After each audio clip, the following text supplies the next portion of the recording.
Yes people, good morning, good afternoon, good evening to all of you. कैसे सब लोग? Hope so आप सब लोग बहुत बढ़िया रहेंगे। मैं बता दूं, मैं भी बहुत अच्छा हूं। तो चलिए चालू करते हैं। सबसे पहले जो कल पढ़ा था उसको एक बार क्विकली रिवाइज कर देते हैं और उसके बाद हम आगे पढ़ेंगे। Sorry for late starting of lecture, कल से नहीं होगा, थोड़ा टेक्निकल ग्लिच था उसके लिए। तो चलिए स्टार्ट करते हैं। अभी तक हमने क्या पढ़ा एक बार क्विकली रिवाइज करते हैं। कल हमने चालू किया था इनकम टैक्स। अब एक बात बताइए, सबसे पहली बात यह आती है कि गवर्नमेंट टैक्स क्यों लेती है? बोलो क्यों लेती है गवर्नमेंट टैक्स? क्योंकि गवर्नमेंट को आपने एक रेस्पॉन्सिबिलिटी दे रखी है। क्या रेस्पॉन्सिबिलिटी दे रखी है? इंडिया को डेवलप करना है, इंडिया को रन करना है। और एक चीज समझना, उसके लिए दो चीजों की जरूरत पड़ती है। किस किस की? सबसे पहला क्या? पावर, और दूसरा क्या? पैसा। पावर कहां से आएगा?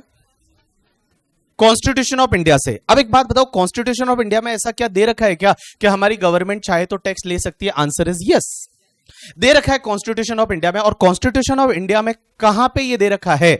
तो देखो, आर्टिकल नंबर कौन सा है? 246। और 246 आर्टिकल में एक शेड्यूल है जिसका क्या नंबर है? 7 शेड्यूल। और उसके में 3 लिस्ट है।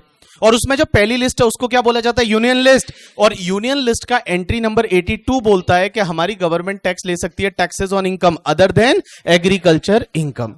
तो हमारी गवर्नमेंट एग्रीकल्चर इनकम पे टैक्स नहीं ले सकती। लेकिन क्या एग्रीकल्चर इनकम पे टैक्स कोई और गवर्नमेंट ले सकती है? नहीं। यस। कौन सी गवर्नमेंट ले सकती है? State government. और स्टेट गवर्नमेंट को यह पावर दे रखा है in the entry number 46 of 7 schedule of article 246 of constitution of India.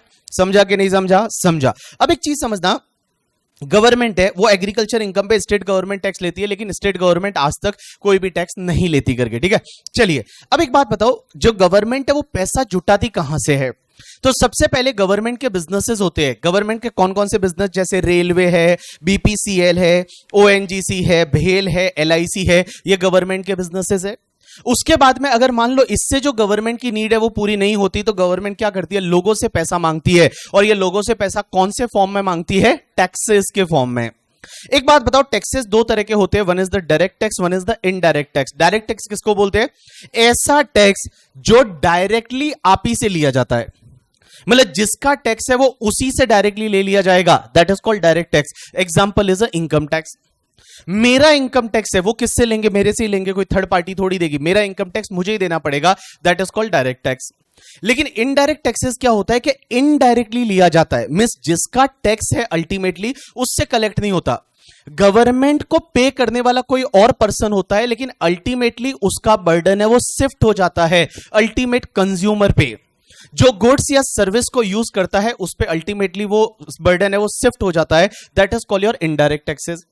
Example के लिए कल मैंने बताया था जीएसटी। तो जीएसटी में क्या होता है? आपने जो फीस पे किया उसमें एक कंपोनेंट जीएसटी का भी है। वो जीएसटी क्या करते हैं? जीएसटी जो पे करते हैं वो आपने मेरे को पे किया, मैंने वो जीएसटी गवर्नमेंट को पे कर दिया, तो that is called indirect taxes.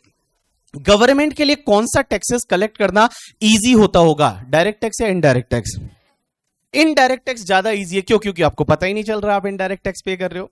Direct tax में यहां पे दर्द होता है, दिल में दर्द होता है करके। ठीक है, जब डायरेक्ट टैक्स की बात आती है, और इंडिया में डायरेक्ट टैक्स में आपको बताऊं 43% भी टैक्स लग सकता है। कैसे 43%? सर हमने तो ये सुना है कि आज तक इनकम टैक्स मैक्सिमम 30% ही लगता है। तो ये 43% आप जो रेट बोल रहे हो, ये 43% रेट कहां से लेके आए हो? मैं आपको बताऊंगा, आज या कल में हम सीखेंगे, तब मैं आपको बताऊंगा कि 43% रेट कहां से आई है। उसके बाद में एक चीज समझना, तुम्हारा डायरेक्ट टैक्स इनडायरेक्ट टैक्स में आज की डेट में गवर्नमेंट को रेवेन्यू ज्यादा किससे है? डायरेक्ट टैक्स से। पहले इनडायरेक्ट टैक्सेस से हुआ करता था, बट अब गवर्नमेंट को ज्यादा रेवेन्यू है वो आपके डायरेक्ट टैक्स से है। डायरेक्ट टैक्स से गवर्नमेंट को ज्यादा पैसा मिलता है। अब एक और चीज समझना, इसके बाद मैंने आपको बताया था कि हम इनकम टैक्स लॉ पढ़ने वाले हैं या इनकम टैक्स एक्ट पढ़ने वाले हैं? लॉ पढ़ने वाले हैं। हम इनकम टैक्स लॉ पढ़ने वाले हैं। लॉ में क्या क्या पढ़ेंगे? एक्ट भी पढ़ेंगे, रूल्स भी पढ़ेंगे, कुछ नोटिफिकेशन भी पढ़ेंगे, सर्कुलर भी पढ़ेंगे, केस लॉज भी पढ़ेंगे। और उनका सबका जब कंबाइंड स्टडी करेंगे तब हम बोलेंगे हम इनकम टैक्स लॉ पढ़ रहे हैं। जो भी सेक्शन है उसको कैसे रीड किया जाता है? तो देखो, जो सेक्शन है, सबसे पहला सेक्शन है, उसके बाद पास में लिखा होता है वो सब सेक्शन है, उसके पास में क्लॉज लिखा हुआ है, उसके पास में सब क्लॉज लिखा हुआ है। लेकिन गाइस ध्यान रखना, हमारे इनकम टैक्स में 3 सेक्शन ऐसी आएगी, एक तो 2 है, एक 10 है, एक 47 है, जिसके साथ में जो भी लिखा होगा वो क्लॉज होगा। क्लॉज कब बोलना होता है? सब सेक्शन कब बोलना होता है? कि अगर कोई लिस्ट दे रखी है किसी चीज की, और उसमें एक दूसरे से इंटरलिंक नहीं है, एक दूसरे से लेना देना नहीं है एक आइटम का दूसरी आइटम से, तो उसको हम क्लॉज बोलेंगे। बट अगर मान लो लिंकेज है तो उस पर्टिकुलर केस में हम सब सेक्शन बोलेंगे। तो जब भी तुम्हारा आइटम में लिंक नहीं है, जैसे डेफिनेशन, एक डेफिनेशन किसी और चीज की, दूसरी डेफिनेशन किसी और चीज की, आपस में एक दूसरे का लिंकेज नहीं है, वहां पे हम क्लॉज बोलेंगे, और अगर लिंकेज है तो वहां पे हम सब सेक्शन बोलेंगे। हमारे इनकम टैक्स एक्ट में कितनी सेक्शन है? ऐसे नंबर वाइज देखोगे तो 298 is the last section, but ऐसा नहीं है। रियल में चेक करने जाओगे तो 600 के करीब सेक्शन है, क्योंकि वहां पे क्या होता है ना कि जैसे सेक्शन 35 है, ये एक सेक्शन हुई, 35 डी भी है, 35 डी भी है, 35 डी भी है, 35 एडी भी है, तो बहुत सारी ऐसी सेक्शन है, कुल मिला के बहुत सारी सेक्शन है। बट डोंट वरी, आपके एग्जाम के लिए बहुत कम सेक्शन है जो रिलेवेंट है, और आपको बहुत कम सेक्शन है वही याद रखनी पड़ेगी। और सेक्शन सच में क्या याद रखनी पड़ती है नहीं रखनी पड़ती, जैसे जैसे अपन पढ़ेंगे आपको समझ में आता जाएगा। चलिए, इनकम टैक्स एक्ट 1961 है, वो बहुत पहले बना था, लेकिन इनकम टैक्स को सपोर्ट करने के लिए यहां पे रूल्स बनाए जाते हैं, जिसको इनकम टैक्स रूल्स 1962 बोलते हैं।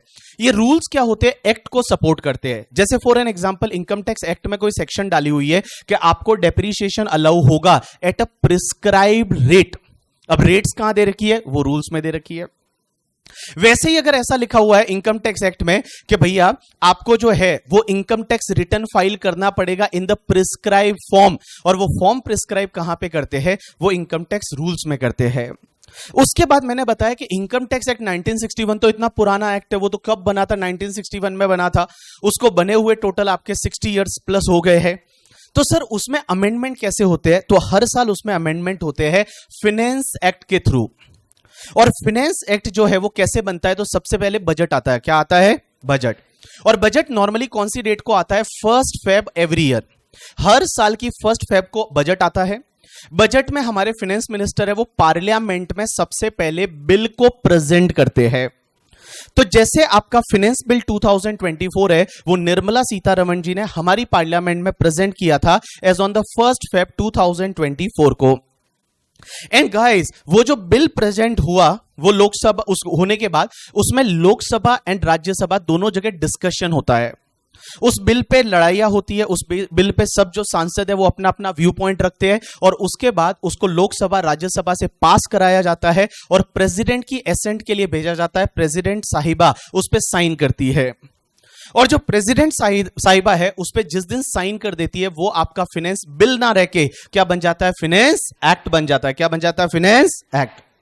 तो फाइनेंस बिल 2024 जो नंबर 1 वाला था वो फाइनेंस एक्ट बना था 2024 ऑन द 15 ऑफ फेब 2024 तक। अब एक चीज समझना, जिस ईयर में इलेक्शन होता है उस ईयर में 2 बजट आते हैं। एक इलेक्शन से पहले जिसको इंटरिम बजट भी बोला जाता है, लेकिन एक इलेक्शन होने के बाद नई सरकार बनने के बाद जो बजट आता है उसको फाइनल बजट या फुल फ्लेज बजट भी बोला जाता है।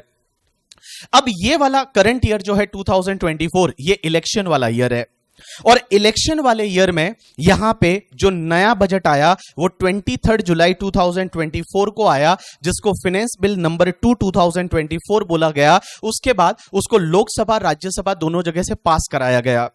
7 अगस्त 2024 को लोकसभा से पास हुआ, 8 अगस्त 2024 को राज्यसभा से पास हुआ, और अब वो प्रेसिडेंट उस पे साइन करेंगे, और प्रेसिडेंट साइन आज कल में कर लेंगे। जो डेट आएगी मैं आपको बता दूंगा कि कौन सी डेट को ये फाइनेंस नंबर 2 एक्ट 2024 है, वो कौन सी डेट को बना मैं आपको बता दूंगा।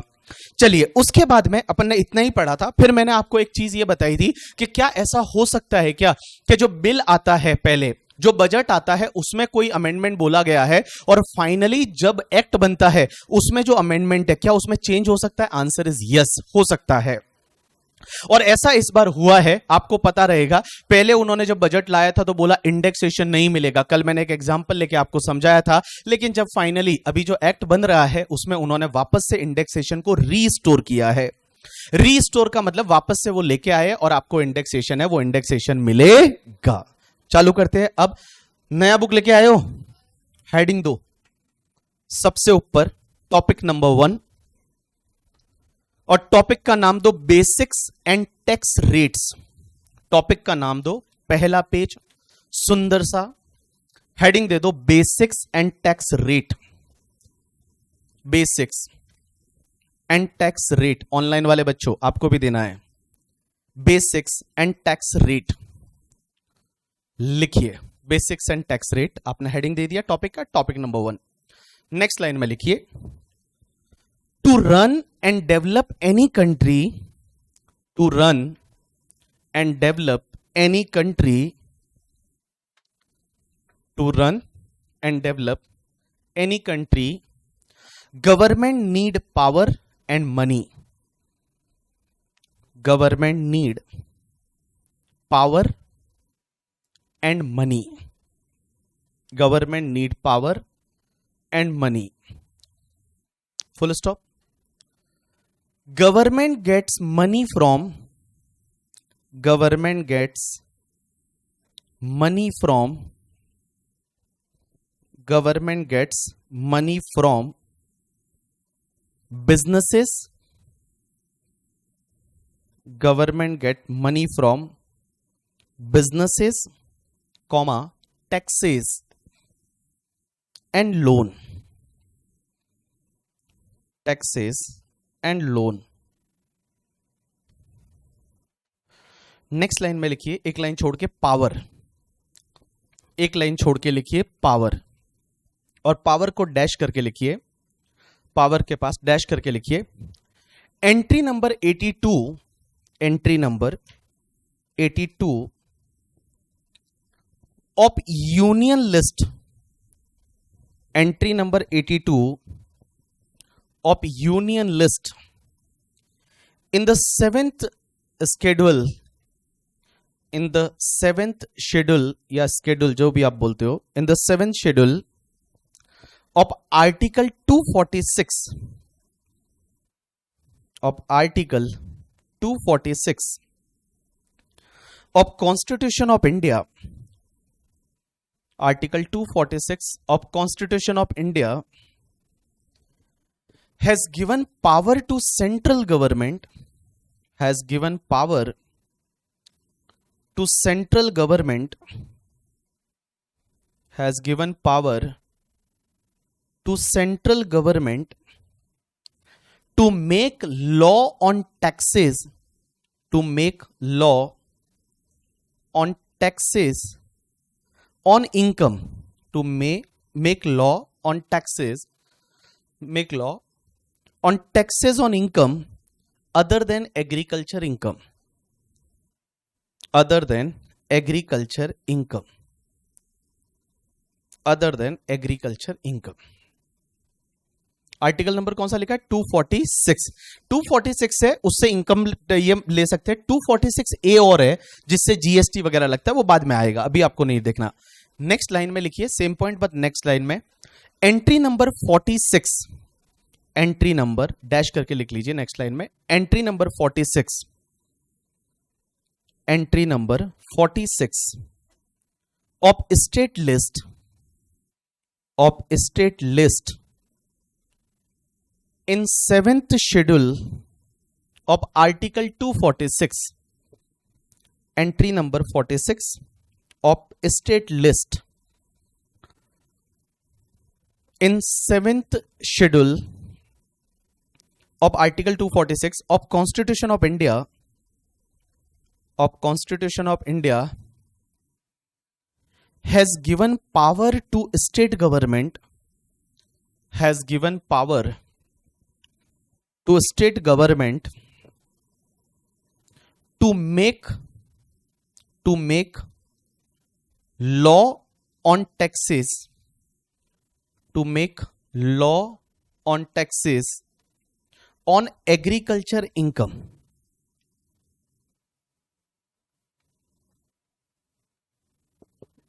on agriculture income।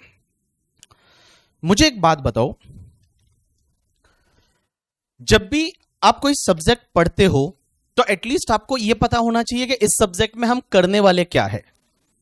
मुझे बताओ, जो इनकम टैक्स हम पढ़ने वाले हैं, आप मुझे यह बताओ इस सब्जेक्ट में हम क्या करने वाले होंगे, क्या सीखेंगे इस सब्जेक्ट में, क्या सीखेंगे इस सब्जेक्ट में? इस सब्जेक्ट में क्या करेंगे भाई? ड्राइंग क्लास में आप ड्राइंग करना सीखते हो, हाँ, अगर मान लो कोई आपने इकोनॉमिक्स की क्लास पढ़ी तो उसमें इकोनॉमिक्स के, हाँ इकोनॉमिक्स कैसे वर्क करता है, माइक्रो इनकम टैक्स में क्या सीखोगे आप, क्या करोगे? हाँ, इस सब्जेक्ट में हम क्या सीखेंगे? हाँ, ऑनलाइन वाले किसी ने बोला इनकम टैक्स है तो इनकम टैक्स ही सीखेंगे ना। क्या सीखेंगे इस सब्जेक्ट में? इस सब्जेक्ट में बेसिकली हम किसी भी पर्सन की इनकम निकालना सीखेंगे और उस इनकम पे टैक्स निकालना सीखेंगे। बड़ा सिंपल सब्जेक्ट है।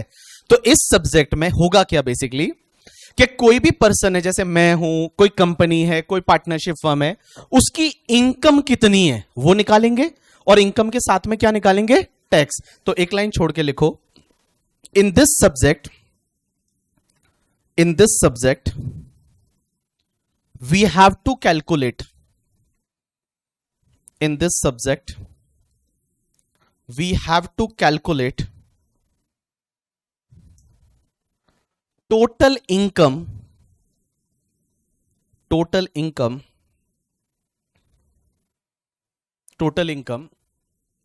and tax liability of person. In this subject we have to calculate total income and tax liability of person. हम इस सब्जेक्ट में टोटल इनकम निकालेंगे और उसके साथ साथ में उस पर्सन की टैक्स लाइबिलिटी निकालेंगे। अब इधर देखो, हमारे इनकम टैक्स में क्या होता है, सबका ध्यान बोर्ड पे होना चाहिए। आपकी जो इनकम है ना, उसको 5 पार्ट में डिवाइड कर रखा है। मतलब आपकी जो इनकम होती है उस इनकम को 5 पार्ट्स में डिवाइड कर रखा है, 5 सेगमेंट में डिवाइड कर रखा है। अब आप बोलोगे 5 पार्ट्स में डिवाइड कर रखा है मतलब क्या होता है? जैसे इधर देखिए सब लोग, ये जो आपकी इनकम होती है, आप ये समझ लीजिए कि ये आपके 5 अलग अलग घर है। सबसे पहला घर है, इसको बोला जाता है income from salary. Income from salary कि किसी भी पर्सन की जो सैलरी हेड से इनकम होती है ना, वो इस हेड में जाती है, मींस इस घर में चली जाती है सैलरी हेड से इनकम। उसके बाद जो दूसरा हेड है वो आपका होता है इनकम फ्रॉम हाउस प्रॉपर्टी, तीसरा हेड होता है बिजनेस एंड प्रोफेशन, एंड चौथा हेड होता है कैपिटल गेन, और पांचवा हेड होता है इनकम फ्रॉम अदर सोर्सेज। इधर देखिए सब लोग, मींस आपकी जो इनकम होती है ना, वो इनकम बेसिकली 5 हेड में डिवाइड होती है। पहला इनकम फ्रॉम सैलरी, दूसरा जो आता है that is income from house property, तीसरा जो आता है दैट इज इनकम फ्रॉम आपका बिजनेस एंड प्रोफेशन, चौथा जो आता है that is the capital gain, पांचवा जो आता है that is the other sources. ठीक है, चलिए अपने को लिखना नहीं है, आप पहले समझिए। किसी की भी इनकम होती है, वो इनकम को 5 हेड में या 5 सेगमेंट में डाला गया है। 5 तरीके की इनकम हो सकती है। अब आप मुझे पूछोगे ऐसा क्यों? हमने अकाउंट में तो क्या सीखा हुआ है, जो इनकम आती है वो P&L के क्रेडिट में जाती है और जो खर्चे होते हैं डेबिट में आते हैं। लेकिन आप यहां पे क्या बोल रहे हो कि आपकी जो भी इनकम होगी वो 5 हेड में, 5 सेगमेंट में डाली हुई है। ऐसा क्यों किया भाई? ऐसा ही कर लेते, P&L में इनकम आई, क्रेडिट साइड खर्चा हुआ, डेबिट साइड ये सब कर लो। लेकिन मैं बताऊं, इनकम टैक्स में इनकम को 5 अलग अलग सेगमेंट में, 5 अलग अलग हेड में बांटने के पीछे कुछ लॉजिक्स है। सर क्या लॉजिक है? पहला लॉजिक, तो पांचों हेड की जो इनकम का कंप्यूटेशन होता है ना, उसका मेथड अलग अलग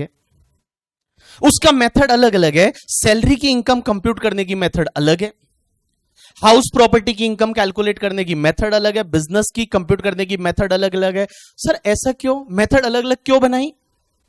सर बिजनेस में तो क्या होता है, बिजनेस में देखो, बिजनेस की मेथड सिंपल है, P&L बनाओ, प्रॉफिट एंड लॉस अकाउंट बनाओ, जो इनकम होगा वो क्रेडिट में डालो, जो खर्चे हैं वो डेबिट में डालो, जो बचेगा वो तुम्हारा बिजनेस का इनकम है, उस पर टैक्स भर दो। लेकिन सैलरी हेड में तो कोई खर्चे होते भी नहीं है। आप एक बात बताओ, आपके भैया है या आपकी बड़ी सिस्टर है, वो कहीं जॉब करते हैं, सैलरी कमाते हैं, उनका खर्चा क्या होता है? खर्चा है कुछ उनका? क्या खर्चा है? क्या खर्चा? सैलरी का खर्चा क्या है? सैलरी की इनकम कमाए उसके सामने खर्चा क्या होता है? अब वो तो एक बात बताओ, क्या होगा अगर मान लो ऐसा बोला है कि भाई जो पीएनडल के क्रेडिट में इनकम डालो, डेबिट में तुम्हारे सब खर्चे डालो, तो तुम्हारे बड़े भैया, तुम्हारी बड़ी बहन सब खर्चे डाल देंगे, अपने लिए कपड़े खरीदे मिंत्रा से पीएनडल के डेबिट में, अपने लिए मान लो जूते खरीदे नए, क्योंकि जॉब पे जाना है, जूते तो पहनने पड़ेंगे, अच्छे नए कपड़े पहनने पड़ेंगे, नया मेकअप का सामान खरीदना पड़ेगा, सब पीएनडल के डेबिट में, और बोलेंगे हमारे सैलरी से इनकम तो निल हो गई और कुछ टैक्स भरने की जरूरत नहीं, जो बचा था वो बड़ा पाव खा लिया, ऐसा कर देंगे। तो इसके लिए लॉ मेकर्स ने क्या कर रखा है, हर हेड का कंप्यूटेशन का मेथड अलग अलग कर रखा है कि सैलरी में कोई खर्चा अलाउ नहीं होगा, ऐसा लिखा हुआ है कि आप अपने कपड़ों के खर्चे, ये मेकअप का खर्चा वगैरह आप कहीं कुछ नहीं डाल सकते। सैलरी में कुछ स्टैंडर्ड डिडक्शन रहता है, जैसे आपने सुना होगा कि 50,000 का स्टैंडर्ड डिडक्शन मिल जाता है, या फिर उसमें जो है अभी अगर आप नए जो टैक्स रेट है उससे टैक्स भरोगे तो 75,000 का मिलेगा। और सैलरी में कोई भी डिडक्शन नहीं मिलता, फिर सैलरी में अलग अलग तरीके के बेनिफिट्स आपको जो मिलते हैं उस पर भी टैक्स लगता है। जैसे आपको ईसॉप मिल गया, ईसॉप सुना? ईसॉप का मतलब क्या होता है? Employ stock option. तो क्या ईसॉप मिला, उस ईसॉप पे कैसे टैक्सेबिलिटी होगी, वो सब सैलरी में दे रखा है। तो एक चीज समझना, इसलिए ये 5 हेड में इनकम डालने के पीछे का रीजन, पहला रीजन ये है कि पांचों हेड की इनकम का कंप्यूटेशन करने की मेथड अलग अलग है। अब मुझे एक बात बताओ, सैलरी हेड में कौन सी इनकम आती होगी जो आपको सैलरी से मिल रही है? मींस जैसे आप कहीं जॉब कर रहे हो और जॉब करते हैं तो वहां से हमको सैलरी मिलती है, तो सैलरी से जो भी इनकम होगी वो इस घर में चली जाएगी। अब क्वेश्चन यह आता है कि सर इस घर के बाद ये दूसरे घर का नाम लिखा है आपने, इनकम फ्रॉम हाउस प्रॉपर्टी, आप बताओ इसमें कौन सी इनकम जाती होगी? आप बताओ बताओ बताओ, इसमें कौन सी? हाँ, किसी ने बोला बड़ा सिंपल है sir, income from house property, नाम से ही पता चलता है कि हाउस प्रॉपर्टी से जो रेंट मिलता होगा वो यहां पे जाता होगा। लेकिन हाउस प्रॉपर्टी बेच दिया, वो कहां जाता होगा? इस हेड में जाता होगा या कैपिटल गेन में जाता होगा? कैसे पता चला आपको? हाँ, कैसे पता चला कि यार ये तो कैपिटल गेन में जाएगा? अगर मान low income from house property, मतलब हाउस प्रॉपर्टी है और उस पे जो रेंट मिलता है वो इस हेड में जाएगा। लेकिन अगर मान लो आपका हाउस प्रॉपर्टी एक कैपिटल असेट है, उसको बेचने से जो प्रॉफिट होगा वो कहां जाएगा? कैपिटल गेन में जाएगा। वो कहां जाएगा? कैपिटल गेन में। तो हाउस प्रॉपर्टी में कौन सी इनकम जाती है? जैसे आपने अपना घर है या आपकी दुकान है, जो हाउस प्रॉपर्टी में कमर्शियल भी आता है, रेसिडेंशियल भी आता है। उसको अगर आपने किसी को भाड़े पे दिया है और उसका भाड़ा जो आता है, that rent is taxable under the head house property. अब क्वेश्चन आता है बिजनेस एंड प्रोफेशन में कौन सी इनकम जाती होगी? आप बताओ, तीसरे हेड में कौन सी जाती होगी? अगर आप क्या करते हो, बिजनेस या प्रोफेशन, मींस अगर आप कोई भी बिजनेस करते हो या प्रोफेशन करते हो तो उससे जो इनकम होगी वो तुम्हारे बिजनेस एंड प्रोफेशन में चली जाएगी। एंड चौथा घर है कैपिटल गेन। वो कैपिटल गेन में कौन सी इनकम जाती होगी? अगर आपकी कोई कैपिटल असेट है और उस कैपिटल असेट को आपने बेच दिया, जैसे आपके पास शेयर थे, आपने शेयर बेच दिए, आपके पास ज्वेलरी था, आपने ज्वेलरी बेच दिया, आपके पास कोई घर था, खेत था, उसको बेचने से जो इनकम होगी वो कैपिटल गेन में जाएगी। एंड गाइस, अदर सोर्सेज में कौन सी इनकम जाएगी पता है? जो ये चारों हेड में नहीं जाती वो कहां जाएगी? Other sources. आप मुझे बताओ अदर सोर्सेज में कौन कौन सी इनकम जाती होगी? आप अपने हिसाब से एक बार ट्राई करो कि अदर सोर्सेज में आपने देखो 4 तरह की इनकम तो आपने बता दी कि भाई आप जॉब करते हो, कहीं सैलरी हुआ, इधर जाएगा। आप अगर मान लो आपका घर भाड़े पे दिया, उसका रेंट मिला, वो इधर जाएगा। अगर आप बिजनेस एंड प्रोफेशन करते हो, उसका इनकम इधर जाएगा। कैपिटल असेट को बेचते हो, वो इधर जाएगा। बाकी सब अदर सोर्सेस, कौन कौन सी इनकम उधर जा सकते हैं? हाँ, जैसे किसी ने बोला सबसे पहला कि या तो जैसे आपको डिविडेंड मिला कंपनी से, एक बात बताओ, आपको डिविडेंड मिला तो डिविडेंड कहां जाएगा? क्या डिविडेंड सैलरी है? क्या डिविडेंड हाउस प्रॉपर्टी है? क्या डिविडेंड बिजनेस है? क्या कैपिटल गेन है? नहीं, तो वो कहां जाएगा? Other sources. दूसरा, बैंक से आपको इंटरेस्ट मिला। अब एक बात बताओ, आपको इंटरेस्ट मिला तो इंटरेस्ट मिलना बैंक से, यह आपकी सैलरी नहीं है, यह आपकी हाउस प्रॉपर्टी नहीं है, यह आपकी बिजनेस नहीं है, यह आपकी कैपिटल गेन नहीं है, तो अदर सोर्सेज। उसके बाद किसी ने बोला लॉटरी लग गई सर, लॉटरी लग गई। अब लॉटरी लग गई तो लॉटरी जो लगी वो तुम्हारे लिए क्या सैलरी है, क्या हाउस प्रॉपर्टी है, क्या बिजनेस है, क्या कैपिटल गेन है, क्या? तो क्या हो जाएगा? Other sources. एक बात बताऊं, इस घर में दरवाजा ही नहीं है, तो जिसको कोई दरवाजा नहीं खोल रहा है वो सीधा यहां पे आ जाओ। जिसका कोई माए बाप नहीं है, ये 4 हेड में इनकम नहीं जा रही, अगर ये दरवाजे नहीं खुल रहे, यहां दरवाजा जब खुलेगा जब सैलरी है, यहां दरवाजा जब खुलेगा जब हाउस प्रॉपर्टी का इनकम है, यहां दरवाजा जब खुलेगा जब बिजनेस है, यहां दरवाजा जब खुलेगा जब कैपिटल गेन हो गया कैपिटल असेट पे। गाइस, यहां दरवाजा ही नहीं है। जिसका कोई माए बाप नहीं है उसका अदर सोर्सेज है। अदर सोर्सेज में लिखा हुआ है कि कोई इनकम अगर ये चारों हेड में नहीं जा रही तो वो यहां पे आ जाएगी। अब जैसे मान लो आपके घर पे कोई सोने से भरा घड़ा मिल गया करके, ठीक है, सोने है, सोने से भरा घड़ा मिल गया करके, ठीक है, घर में खुदाई कर रहे थे आप, बैठे बैठे बोले क्या करे करके, ठीक है, कुछ काम है नहीं, फाउंडेशन का एग्जाम हो चुका है, अब इंटर का एग्जाम, इंटर रिजल्ट आने वाला है, तो बैठे बैठे क्या करे, तो घर में ही खुदाई कर रहे थे, उसमें एक सोने का घड़ा मिल गया। अब सोने का घड़ा मिल गया, इनकम टैक्स वालों को पता चल गया कि बोला आपके घर पे सोने का घड़ा मिला, आपसे पूछा कहां से लाया, बोले पता नहीं कहां से आया, यही था यही था। अब यहीं पे था तो वो इनकम टैक्सेबल होगी, और वो कहां टैक्सेबल होगी? Other sources. क्योंकि कुछ पता ही नहीं, आप यहां पे नहीं जा रही, यहां पे नहीं जा रही, यहां पे नहीं जा रही, तो वो तुम्हारे अदर सोर्सेस में चली जाएगी। समझा कि नहीं समझा?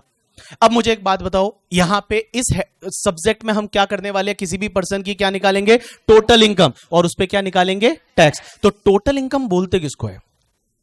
टोटल इनकम मतलब इन पांचों हेड की टोटल। क्या बोलेंगे? पांचों हेड की टोटल। अब आप मुझे एक और पूछोगे, सर ये अदर हेड को इनकम को 5 हेड में क्यों बांटा? क्योंकि गाइस मैं बताऊं, हर जगह टैक्स रेट अलग अलग है। आपको मैं बताऊं, कैपिटल गेन होता है ना, उस पे टैक्स रेट बहुत कम होती है। जैसे अभी जो कैपिटल गेन पे टैक्स रेट है वो कहीं 12.5% अगर लॉन्ग टर्म हुआ, तो शॉर्ट टर्म हुआ तो कहीं 20% है, कहीं 30% है। देखेंगे क्या है कैसे है, वो जैसे जैसे पढ़ेंगे वैसे देखेंगे। तो कैपिटल गेन पे टैक्स रेट अलग होती है और बाकी हेड पे टैक्स रेट अलग होती है। अदर सोर्सेज की कुछ इनकम पे टैक्स रेट बहुत ही अलग है। एक बात बताओ, आपके घर पे सोने का घड़ा मिल गया, आपसे पूछा उन्होंने कि कहां से लाया, आप बोले कहां से आया पता नहीं, नदी में बह के आ गया था, हमारे घर के बाजू से एक नदी जाती थी, उस नदी में हमने देखा दूर से कि कुछ आ रहा है, और जैसे ही वो आया हमने देखा, हमने उस घड़े को उठाया, उसमें बहुत सारी सोने की अरफिया थी। क्या अरफिया, अर्शिया क्या बोलता है? असरफिया थी, असरफिया बोलते हैं ना। सोने की बहुत सारी असरफिया थी, सोने की बिस्किट्स वगैरह थी, और ये यहां से आया। हमारे इनकम टैक्स वाले क्या बोलते हैं पता है? कि अगर मान लो आपके पास में ऐसा कुछ इनकम आ गया, आपके पास कुछ ऐसा पैसा मिल गया, या आपके बैंक में किसी ने पैसा डाल दिया और आपको पता ही नहीं किसने डाला, आपको पता ही नहीं किसने डाला। जैसे आपके बैंक में किसी ने डाल दिया 1 करोड़ रुपया, किसने डाल दिया? 1 करोड़, और आपसे पूछा गया कि ये पैसा कहां से आया, तो बोला पता नहीं कहां से आया करके, ठीक है। या फिर आप कुछ भी बोल रहे हो, या तो आप बता नहीं रहे हो, या आप कुछ भी वाहियात सी एक्सप्लेनेशन दे रहे हो कि मेरे है ना परदादा मेरे सपने में आए थे और उन्होंने मुझे बोला था कि बेटा अगले से अगले जन्म में तुझे जो है वो मैं तेरे को इतना पैसा दूंगा, तो शायद उन्होंने भेजा है। अगर आप ऐसा बोलते हो ना, तो हमारी इनकम टैक्स में गवर्नमेंट ने एक सेक्शन डाल रखी है कि अगर आपके पास कोई ऐसी इनकम मिल जाती है, ऐसा पैसा मिल जाता है, ऐसी असेट मिल जाती है जिसकी आप एक्सप्लेनेशन दे ही नहीं पा रहे हो, या एक्सप्लेनेशन सेटिस्फैक्टरी नहीं दे पा रहे हो, मतलब फालतू की बातें कर रहे हो करके, ठीक है, कि बागेश्वर धाम में मैंने रिक्वेस्ट की थी और शायद उन्होंने भेजा होगा, या भगवान जी के मंदिर गया था करके, ठीक है, खाटू श्याम जी, और उन्होंने बोला था कि बेटा तुम्हारे लिए कुछ होगा, तो शायद उस वजह से भगवान ने भेजा हो। तो वो बोलते कोई बात नहीं, भगवान ने भेजा, हम मान लेते हैं। अगर आपका साथ ऐसा हुआ ना, तो उस इनकम पे टैक्स कितना लगता है पता है आपको? 60% की टैक्स रेट है। कितने परसेंट की? 60% की टैक्स रेट है।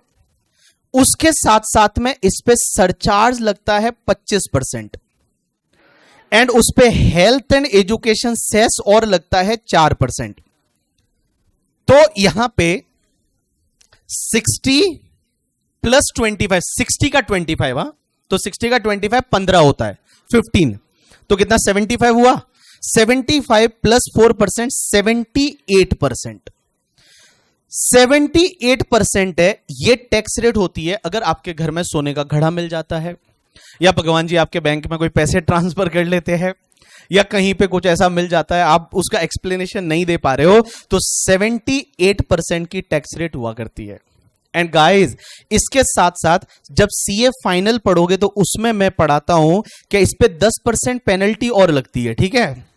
तो कुल मिला के आपका 88% है वो गवर्नमेंट ले जाती है, बाकी का 12% एंजॉय करो, बोलो भगवान ने दिया है करके, ठीक है। तो बाकी 12% बचता है वो आप एंजॉय करिए, और उस 12% को खर्च करोगे तो जीएसटी और लगेगा करके, ठीक है। तो गवर्नमेंट बहुत टैक्स लेती है। इसमें क्या हुआ पता है आपको? ये जो टैक्स रेट होते हैं ना, ये पहले 16 नहीं थी, ये पहले जो है ना, पहले 30 हुआ करती थी, लेकिन तभी हुआ इंडिया में डीमोनेटाइजेशन। डीमोनेटाइजेशन पता है? जब आपको पता है 2000 के और 1000 के नोट, नहीं 2000 तो था ही नहीं, 1000 के एंड 500 के नोट को बंद कर दिया था। 2016 की बात थी। उस टाइम क्या हुआ? दिसंबर की बात थी, दिसंबर में, नवंबर, 8 नवंबर 2016, ठीक है। तो उस टाइम पे मोदी जी ने डीमोनेटाइजेशन कर दिया। अब लोगों के पास कैश पड़ा था, तो बोला क्या करे। तो उस टाइम तक क्या था कि अगर आप कुछ नहीं बताओगे तो कुछ नहीं, आपको 30% ही टैक्स लगेगा। तो लोगों ने क्या सोचा कि हम एक काम करेंगे, अपने पास पैसा है, बैंक में जाके जमा करा देंगे और बोलेंगे हमको तो पता ही नहीं कहां से आया था, हम तो सो रहे थे, हमको तो पता ही नहीं किसने हमारे बैंक में डाल दिया, ज्यादा से ज्यादा 30% टैक्स लगेगा। तो उस टाइम अरुण जेटली जी ने यह अमेंडमेंट कर दिया, बोला आप डालो बैंक में करके जाके, और डालोगे तो आपको 78% की रेट से आपको टैक्स लग जाएगा। 78% टैक्स है वो लगेगा। तो ये उस टाइम पे इस सेक्शन को चेंज किया गया। पहले यहां पे 30% ही हुआ करता था, बट फिर उन्होंने बढ़ा के और यहां पे 78% की टैक्स रेट से टैक्स लगना चालू हो गया। तो भाई साहब, आपके बैंक में अगर कोई पैसा डाल दे जबरदस्ती या ऐसा, तो डलवा दो, बैंक में कोई दिक्कत नहीं है। बचेगा कितना? 12% आपके पास, ठीक है। बाकी सब कौन ले जाएगा? गवर्नमेंट, हमारी निर्मला सीतारमण जी है, वो सब पैसा लेके चली जाएगी। चलिए लिखिए नेक्स्ट लाइन में। अब अपन ये किसी भी पर्सन की टोटल इनकम को कैसे निकालते होंगे, तो नेक्स्ट लाइन में लिखिए। देखो, किसी भी पर्सन की टोटल इनकम निकालने के लिए नेक्स्ट लाइन में लिखिए नेम ऑफ असेसी। ये असेसी क्या होता है? असेसी क्या होता है अभी बताएंगे, हाँ, आज अपन यही पढ़ेंगे असेसी क्या होता है। असेसी के बाद ऐसे डैश डैश कर देना, उसके बाद यहां लिखना प्रीवियस ईयर 24-25। अब आप बोलोगे पीवाई क्या होता है? पीवाई मतलब प्रीवियस ईयर, क्या बोलेंगे? प्रीवियस ईयर, पढ़ेंगे आज। और उसके बाद लिखो एवाई। एवाई मतलब असेसमेंट ईयर, क्या बोलते हैं? Assessment year. AY 25-26, PY 24-25, AY 25-26। Next line में लिखो computation of total income. Computation of total income. किसी भी पर्सन की टोटल इनकम कैसे निकालेंगे? तो किसी भी पर्सन की टोटल इनकम निकालने के लिए बाबू, यहां पे मैं आपको बाबू बोलूंगा, हाँ, क्योंकि मुझे पता है आपकी लाइफ में और तो कोई बोलने वाला है नहीं, ठीक है। तो चलिए, सबसे पहला कौन सा हेड था? Income from salary.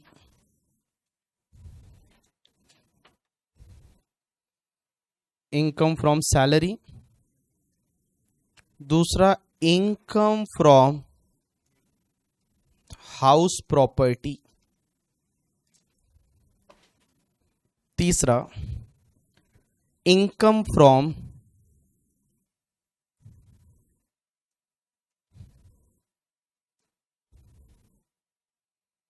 बिजनेस और प्रोफेशन। चौथा, income from capital gain.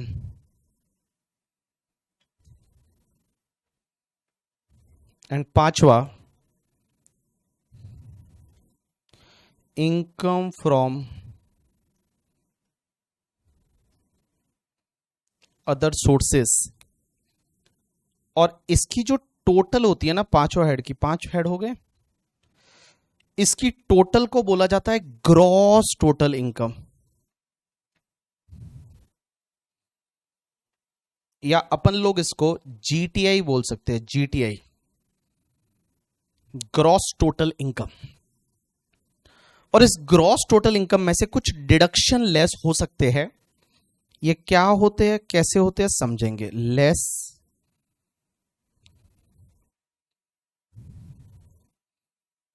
Deduction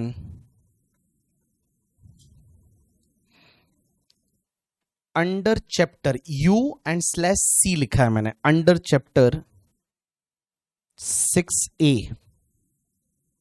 और इसको लेस करने के बाद जो बचता है इसको बोलते हैं टोटल इनकम या नेट टैक्सेबल इनकम।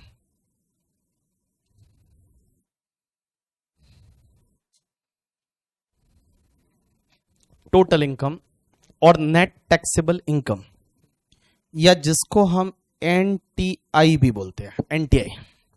कॉपी करो इसको।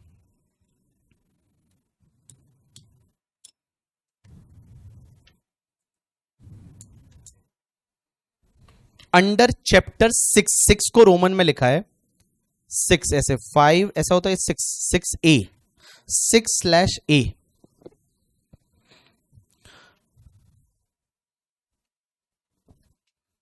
6/A। चलिए, इतना हुआ तो बोलो झालं। झालं ही बोलते हैं अपन लोग, महाराष्ट्र में क्या बोलते हैं, झालं मैं सही बोल रहा हूं या गलत बोल रहा हूं?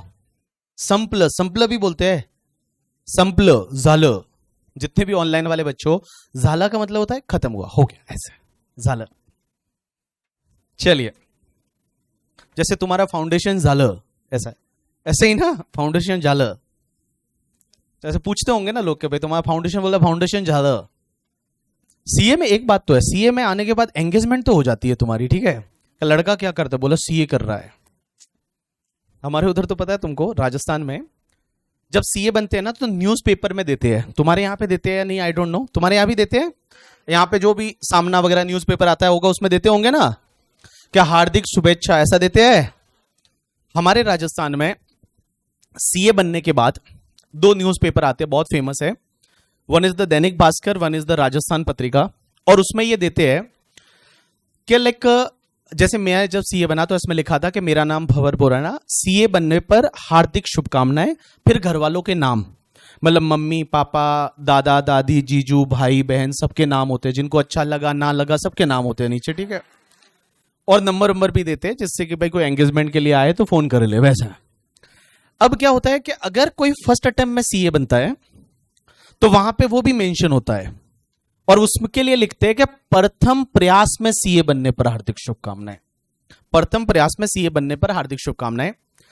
मेरा एक फ्रेंड है जो 3rd अटेम्प्ट में सीए बना। अब मुझे पता है वो 3rd अटेम्प्ट में बना है, क्योंकि 2 बार तो फॉर्म ही मैंने भरा था उसका। तो 3rd अटेम्प्ट में सीए बना, लेकिन उसने पता न्यूज़पेपर में क्या दिलाया, प्रथम प्रयास में सीए बनने पर हार्दिक शुभकामनाएं।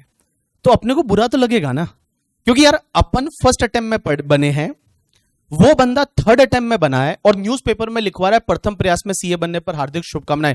मेरे दिल में दर्द हुआ। मैंने उसको बोला, मैंने कहा देख भाई, मुझे पता है तू 3rd अटेम्प्ट में हुआ है, तो फिर यहां क्यों लिखवाया है प्रथम प्रयास में सीए बनने पर हार्दिक शुभकामनाएं? वो बोलता है देख, ये तुझे भी पता है कि मैं बना तो 3rd अटेम्प्ट में हूं, लेकिन मैंने प्रयास तो पहली बार ही किया था ना। तो इसके लिए लिखा है प्रथम प्रयास में सीए बनने पर हार्दिक शुभकामनाएं, ठीक है। चलिए, और आपको मैं बताऊं, डाउट वाउट आपको आते हैं ना इंटरमीडिएट वालों को तो पूछने का, हाँ, जो फेस टू फेस वाले हैं, जेन्युइन डाउट ऑनलाइन वाले भी, देखो जब मैं पढ़ा रहा होता हूं बीच में नहीं पूछने का, but I will give you some time, मैं आपको एक विंडो दूंगा जब जिसमें आप डाउट पुट कर सकते हैं, आप डाउट पूछ सकते हैं मुझे, ठीक है। डाउट कैसा भी हो, कुछ भी हो, पूछ सकते हो। Once you know that in like income tax एक टॉपिक आएगा, clubbing of income. Clubbing of income क्या होता है कि जो बच्चे की इनकम होती है ना, उस पर बच्चा टैक्स नहीं भरता। कौन भरता है? पेरेंट्स। आपको पता है ये कि minor child income is always club in hands of the parents. मतलब मेरा छोटा बेटा है 7 साल का, अगर उसका बैंक में अकाउंट है, बैंक से इंटरेस्ट वगैरह आ रहा है, तो उसकी इनकम मेरे हाथ में टैक्सेबल होती है।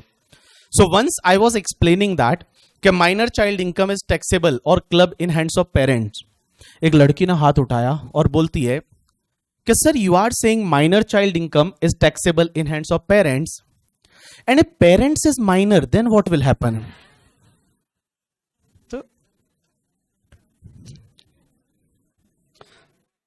सो जेन्युइन डाउट। तो भाई साहब, तो आपके पास ऐसे भी अगर डाउट आते हैं, you can ask me any time, कोई दिक्कत नहीं है करके, ठीक है। हाँ, राजस्थान का बच्चा था, बोलता है सर पेरेंट्स इज माइनर। वहां तो हमने देखा सर बालिका वधू करके, ठीक है, वो बालिका वधू बन के चली गई थी। क्या नाम था? गोपी। गोपी नाम था क्या उसका, बालिका वधू का? हाँ, आनंदी। ओ, और एक वो लैपटॉप धोती है, उसका नाम गोपी। अच्छा, गोपी ने लैपटॉप धोया था ना, उसने सोचा मिट्टी लग गई है तो मैं क्या करूं, तो बंदी ने लैपटॉप धोया और उसके बाद उसको जिस हिसाब से सुखाया है क्या नॉलेज है यार, मतलब अलग ही लेवल का, सच्ची। That was fun. लिखिए नेक्स्ट लाइन में, एक लाइन छोड़ के इसके बाद लिखिए for computation of total income, for computation of total income, for computation of total income and tax liabilities, for computation of total income and tax liabilities, for computation of total income and tax liabilities, we should have knowledge of income tax law.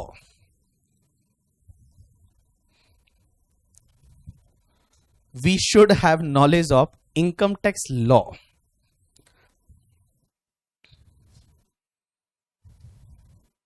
We should have knowledge of income tax law. अब एक चीज समझना, income tax law का अपने को knowledge होना चाहिए। ये सब करने के लिए हमको नॉलेज किसका होना चाहिए?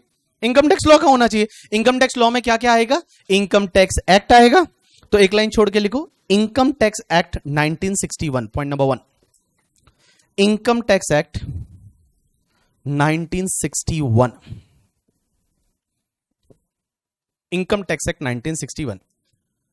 मुझे एक बात बताओ, इनकम टैक्स एक्ट 1961 है, ये जो लगना चालू हुआ इनकम टैक्स एक्ट 1961, इसका नाम है इनकम टैक्स एक्ट 1961।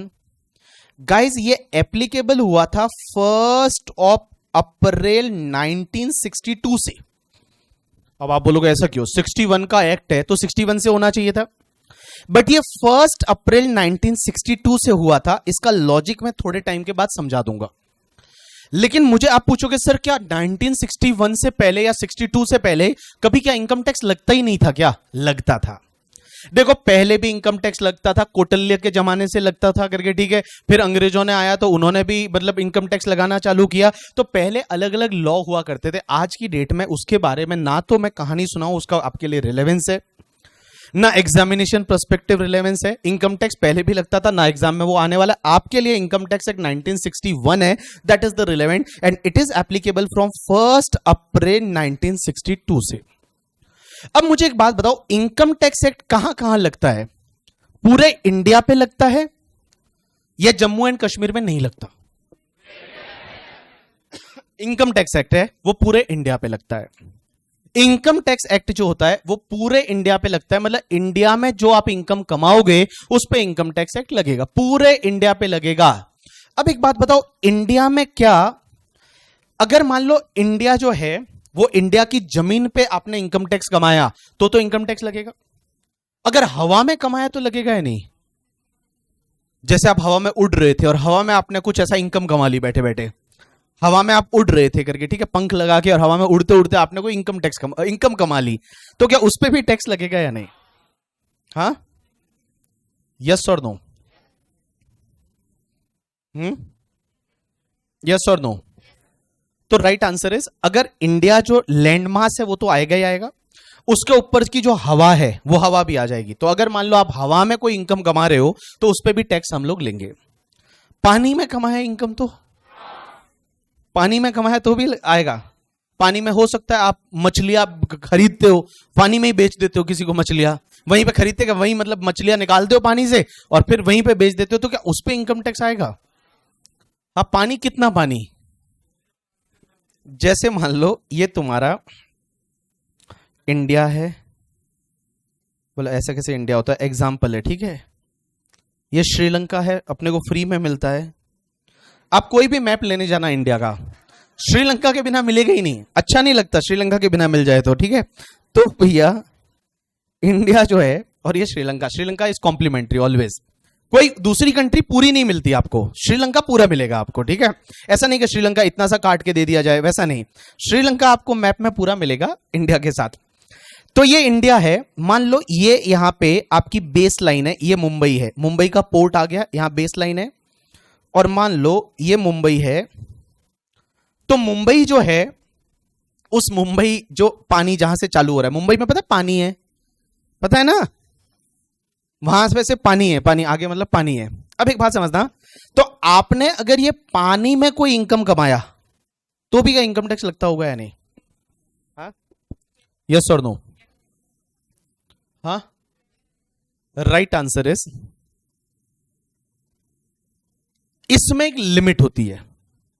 लिमिट होती है कि जो लैंडमास है उससे 12 नॉटिकल माइल, क्या बोलते हैं, 12 नॉटिकल माइल। तो ये 12 नॉटिकल माइल में जो ये इंडिया का पार्ट माना जाता है, तो ये नॉटिकल माइल क्या होता है, जैसे आपका किलोमीटर होता है वैसे माइल होता है, नॉटिकल माइल। अब वो नॉटिकल माइल में कितने किलोमीटर होंगे, क्या होंगे, वो आपके लिए रिलेवेंट नहीं है, एग्जाम में नहीं आएगा कि convert nautical mile into kilometre, ऐसा नहीं आएगा अपने यहाँ पे, ठीक है। ये भी नहीं आएगा एग्जाम में कि इंडिया में क्या क्या आता है, वहां सीधा दे रखा होगा ये इनकम आपने कमाई है, इस पे टैक्स कितना लगेगा।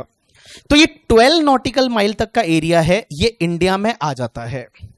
लेकिन इसके अलावा यहां से लेके और ये लैंडमास से लेके जो 200 नॉटिकल माइल का एरिया होता है ना, उसको बोला जाता है exclusive economic zone and continental shelf. अब ये क्या होता है कि जो आपके पानी के अंदर का एरिया होता है उसको कॉन्टिनेंटल शेल्फ बोलते हैं, और एक्सक्लूसिव इकोनॉमिक जोन मतलब पानी के ऊपर वाला एरिया 1200 नॉटिकल माइल, इसमें से भी कुछ ऐसे नोटिफाइड एरियाज रहेंगे। अगर वो नोटिफाइड है तो वो भी तुम्हारे इंडिया की डेफिनेशन में आ जाएंगे। तो देखो, पानी से ये जो पानी का ये बेस है, इस बेस से 12 नॉटिकल माइल तो हमेशा इंडिया में आएगा, ये तो इंडिया में आएगा ही आएगा, बिना सोचे समझे ये तो इंडिया में आएगा ही आएगा। लेकिन यहां से लेके जो 200 नॉटिकल माइल का एरिया है, अगर उसमें से कोई ऐसे नोटिफाइड एरियाज है कि यहां पे मान लो आपने कोई रिग मशीन डाल रखी है और वो रिग मशीन से आप वहां पेट्रोल निकाल रहे हो, डीजल निकाल रहे हो, क्रूड ऑयल निकाल रहे हो, तो वो भी आपके इंडिया में आ जाएगा। अगर कोई नोटिफाइड एरिया है तो वो भी इंडिया में आएगा। तो इंडिया में एक तो ये वाला जो है, ये 12 नॉटिकल माइल तो आएगा ही आएगा, और इसके बाहर जो यहां से लेके जो बेस है, बेस लाइन से ही लेके जो 200 नॉटिकल माइल का एरिया है, उसमें से भी नोटिफाइड एरिया आएगा। ये आपको और ज्यादा क्लियर होगा, आपको बताया जाएगा जीएसटी में, क्योंकि जीएसटी में बड़ा दिक्कत आता है कि आपने ये इंडिया के बाहर माल भेजा या माल आया, जैसे एक्साइज, कस्टम, इनडायरेक्ट टैक्सेस में ये बहुत सारी चीजें आती है। इनकम टैक्स में इससे रिलेवेंट कोई भी आज की डेट में इसका रिलेवेंस नहीं है। चलिए अपन पढ़ रहे हैं सबसे पहले income tax act 1961। Income tax act 1961 में क्या लिखा हुआ है, तो मैं बता दूं, इनकम टैक्स एक्ट 1961 में लिखा हुआ है कि इनकम कैसे कैलकुलेट होगी, इनकम पे टैक्स कितना आएगा, आपको टैक्स है वो पे कैसे करना है, वो सब चीजें इनकम टैक्स एक्ट 1961 में दे रखी है। तो लिखो सबसे पहले इनकम टैक्स एक्ट 1961 में डैश करके लिखो, it is the main source of tax law, it is the main source, it is the main source, it is the main source of tax law, it is the main source of tax law, full stop। it provide determination of the total income. It provide determination of total income, comma, tax liability. It provide determination of total income, comma, tax liability, etc., etc. It provide determination of total income and tax liability, etc., etc. Full stop. Full stop. Next line में लिखो, it is applicable to whole of India. It is applicable to whole of India. Whole of India from 1st April 1962. It is applicable to whole of India from 1st April 1962. Next line में लिखो, अब एक बात बताओ, जब act होता है, income tax act है, जैसे मैं यहां पे आपको बता रहा हूं, ये इनकम टैक्स एक्ट है. जैसे इनकम टैक्स एक्ट जो होता है उसमें सेक्शंस होती है. बोलो क्या होती है? बट आपको पता है सेक्शन के नीचे कुछ प्रोवाइजो दे रखे होते हैं और कुछ एक्सप्लेनेशन दे रखी होती है. प्रोवाइजो क्या बोलता है एंड एक्सप्लेनेशन. आप मुझे बता सकते हैं कि इसको सर प्रोवाइजो बोलेंगे और इसको एक्सप्लेनेशन बोलेंगे. जैसे मैं एक एग्जांपल ले रहा हूं, यहां पे मैं चलो एक सेक्शन लेता हूं और उस सेक्शन से थोड़ा अपन समझने की कोशिश करते हैं कि जो सेक्शन होती है, जैसे ये 112A करके एक सेक्शन है, ये जो सेक्शन है ये 112A करके एक सेक्शन है कि tax on long term capital gain in certain asset, ये सेक्शन है. ये सेक्शन 112A सब सेक्शन 1 हुआ और ये 1 के नीचे जो है ना, आप देखोगे एक प्रोवाइजो दे रखा है, प्रोवाइडेड दैट करके. ठीक है, प्रोवाइजो का मतलब क्या होता है? प्रोवाइजो कोई सेक्शन डाल दी और उस सेक्शन के नीचे कुछ प्रोवाइजो डाल दिया, प्रोवाइडेड दैट. प्रोवाइडेड क्या क्या, प्रोवाइजो किसको बोलेंगे? Proviso means, proviso means good morning. जब भी ऐसा कोई करता है तो आपको क्या करना है? पेन ढक्कन खोल के, ठीक है, मुंह में डाल दो जोर से. हाँ, अब एक बात बताओ, तो प्रोवाइजो का मतलब होता है एक्सेप्शन. बोलो क्या बोला मैंने? एक्सेप्शन. कि जैसे कोई सेक्शन डाली और उस सेक्शन में कोई एक्सेप्शन क्रिएट करना है. क्या क्रिएट करना है? एक्सेप्शन. तो लिखा जाता है प्रोवाइजो. क्या लिखा जाता है? प्रोवाइजो. लेकिन इसमें एक और चीज ध्यान रखना, जब भी पहला प्रोवाइजो होगा ना, उसके लिए लिखा होगा प्रोवाइडेड दैट. क्या लिखा होगा? और उसके नीचे अगर दूसरा प्रोवाइजो लिखना है तो वो लिखेंगे फर्दर प्रोवाइडेड दैट. क्या लिखेंगे? फर्दर प्रोवाइडेड दैट या प्रोवाइडेड ऑल्सो दैट. या तो क्या लिखेंगे? फर्दर प्रोवाइडेड दैट या प्रोवाइडेड ऑल्सो दैट. अगर तीसरा प्रोवाइजो है तो ऐसे कैसे? Provided also that. मतलब ऐसा नहीं होगा कि तीसरे प्रोवाइजो में फिर ऐसा लिखा होगा फर्दर फर्दर प्रोवाइडेड दैट, या चौथे प्रोवाइजो में further further further provided that. ऐसा नहीं होगा. तो पहला प्रोवाइजो जो होता है वहां हमेशा लिखा होता है प्रोवाइडेड दैट, एंड उसके बाद में गाइस जितने भी बाकी प्रोवाइजो होंगे वहां पे लिखा होगा फर्दर प्रोवाइडेड दैट या फिर प्रोवाइडेड ऑल्सो दैट. ये क्या होता है? एक्सेप्शन क्रिएट करना है. जैसे कोई सेक्शन बना दी और उस सेक्शन में लिखा करके, ठीक है, कि भैया आपको जो टैक्स है, फॉर एन एग्जांपल, आपको जो टैक्स है वो आपको 12.5% लगेगा. अब ऐसा लिखा कैपिटल गेन में, अभी जो नई सेक्शन में चेंज हुआ कि 12.5% लगेगा.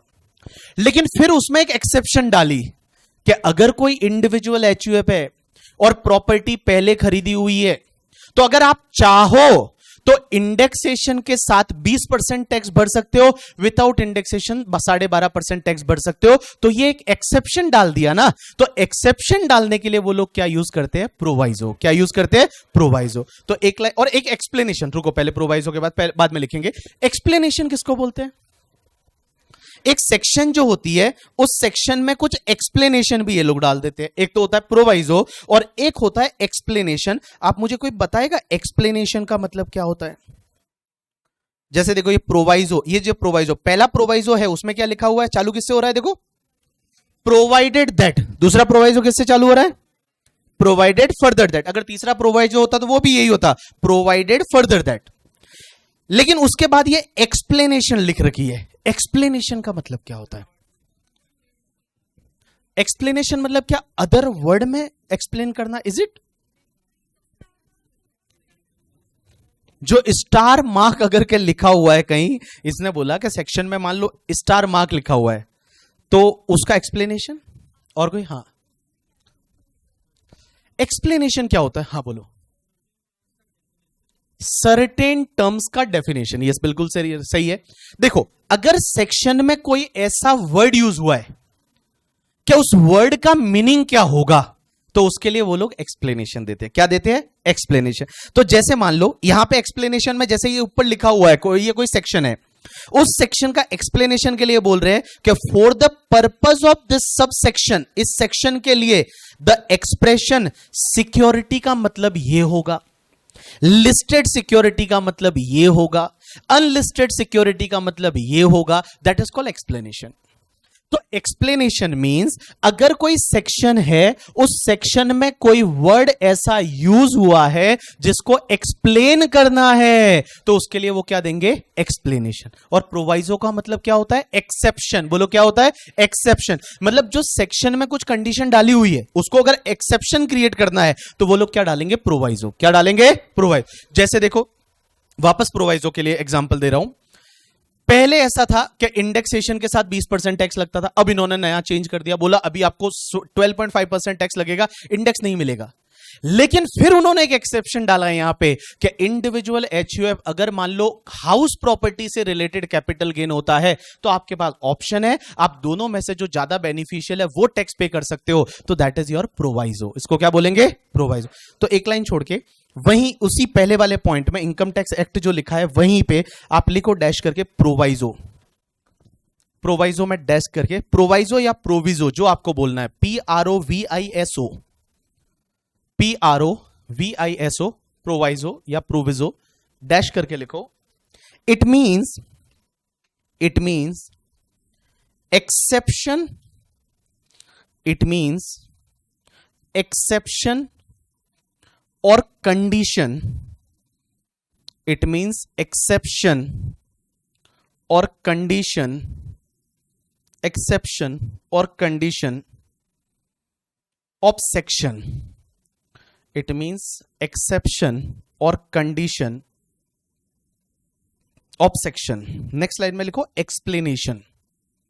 एक्सप्लेनेशन, एक्सप्लेनेशन की स्पेलिंग EXPLANATION, EXPLANATION, एक्सप्लेनेशन। और डैश करके लिखो it means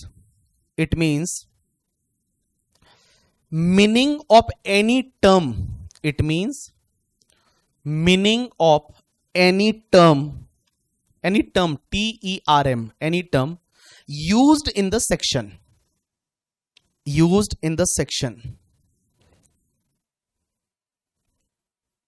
used in the section, it means meaning of any term used in the section. Done. दूसरा पॉइंट लिखो इनकम टैक्स रूल्स 1962। दूसरा पॉइंट लिखो income tax rules 1962, income tax rules 1962, income tax rules 1962। ये क्या होता है? लिखो इसमें डैश करके लिखो income tax act, income tax act, income tax act empowered, empowered, empowered का मतलब, एम्पावर्ड की स्पेलिंग क्या होगी? EMPOWERED,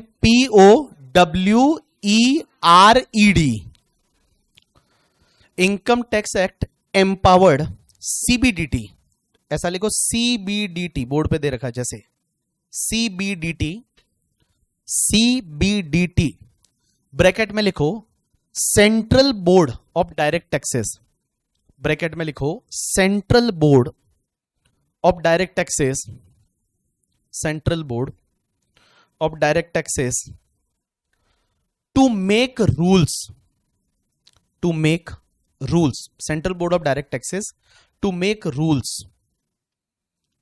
Full stop. Rate of depreciation. Rate of depreciation, comma, all forms, FORMS, all forms, FORMS, comma, valuation rules, valuation rules, etc., etc., etc., etc., provided in income tax rules, provided in income tax rules, provided in income tax rules, income tax rules. अब देखो, हमारे income tax act में ही एक power दे दिया है CBDT को, power दे दिया है सीबीडीटी को. सीबीडीटी का मतलब central board of direct tax. एक बात बताऊं, इंडिया में जो फाइनेंस मिनिस्ट्री है ना, उस फाइनेंस मिनिस्ट्री के दो बोर्ड है. One is the CBDT and one is the CBIC करके, आपने अगर कहीं सुना होगा तो. सीबीडीटी एंड सीबीआईसी ये क्या होता है? सीबीडीटी होता है ना, ये पूरा डायरेक्ट टैक्स को मैनेज करता है. जो डायरेक्ट टैक्स आपका है, इनकम टैक्स है, इनकम टैक्स को मैनेज करती है जो बोर्ड. जैसे मान लो बीसीसीआई है. बीसीसीआई क्या है? हाँ, board of cricket control of India, cricket council of India. तो बीसीसीआई किसको मैनेज करती है? क्रिकेट को. हाँ भाई, वैसे ही सीबीडीटी जो है वो manage central board of direct tax. तो ये जो एक बोर्ड बना रखा है और ये सीबीडीटी मैनेज करता है पूरा डायरेक्ट टैक्स को, या जिसको अपन बोलेंगे इनकम टैक्स को. तो इनके पास ये पावर दे रखा है कि जैसे जो भी रूल्स निकालने हैं वो रूल्स ये लोग निकालते हैं. सीबीडीटी को ये एम्पावर कर रखा है. सीबीडीटी में के बारे में और आगे जाके आएगा कहीं कहीं पे कि ये सीबीडीटी में कौन से लोग होते हैं, क्या होते हैं, इसका चेयरमैन कौन होता है. जैसे आपका क्रिकेट में आपका बीसीसीआई है. बीसीसीआई जो है वो पूरा मैनेज करता है क्रिकेट को, उसमें बीसीसीआई चेयरमैन होता है. बीसीसीआई चेयरमैन अभी कौन है? जय शाह. तो वो एकदम हेड हो जाता है. तो क्या सीबीडीटी में भी ऐसा ही होता है? सीबीडीटी में चेयरमैन वगैरह रहते हैं? Answer is yes. तो ये सीबीडीटी जो है ये आपके डायरेक्ट टैक्स, या मैं जिसको इनकम टैक्स बोल रहा हूं, इनकम टैक्स को मैनेज करती है सीबीडीटी. तो सीबीडीटी को ये पावर दे रखा है कि आपको जितने भी रूल्स बनाने, आप रूल्स बना सकते हो. डेप्रीशिएशन की रेट्स है, जितने भी आपके फॉर्म हैं, जितने भी वैल्यूएशन के रूल्स है, वो सब रूल्स के माध्यम से आते हैं. चलिए तीसरा लिखिए, फाइनेंस एक्ट 2024. तीसरा लिखिए, फाइनेंस एक्ट 2024. तीसरा लिखिए, फाइनेंस एक्ट 2024. लिखिए next line. Every year finance minister present finance bill. Every year finance minister present finance bill in parliament, finance bill in parliament, which contain various amendment, which contain various amendment, which contain various amendment to be made in direct and indirect taxes, which contain various amendments to be made in direct, to be made in direct and indirect taxes, in direct and indirect taxes, to be made in direct and indirect taxes. ठीक है. Next line में लिखिए, finance bill, finance bill, finance bill bracket में लिखो number 1, finance bill number 1 2024, finance bill number 2024 was presented by, finance bill number 1 2024 was presented by Nirmala Sitharaman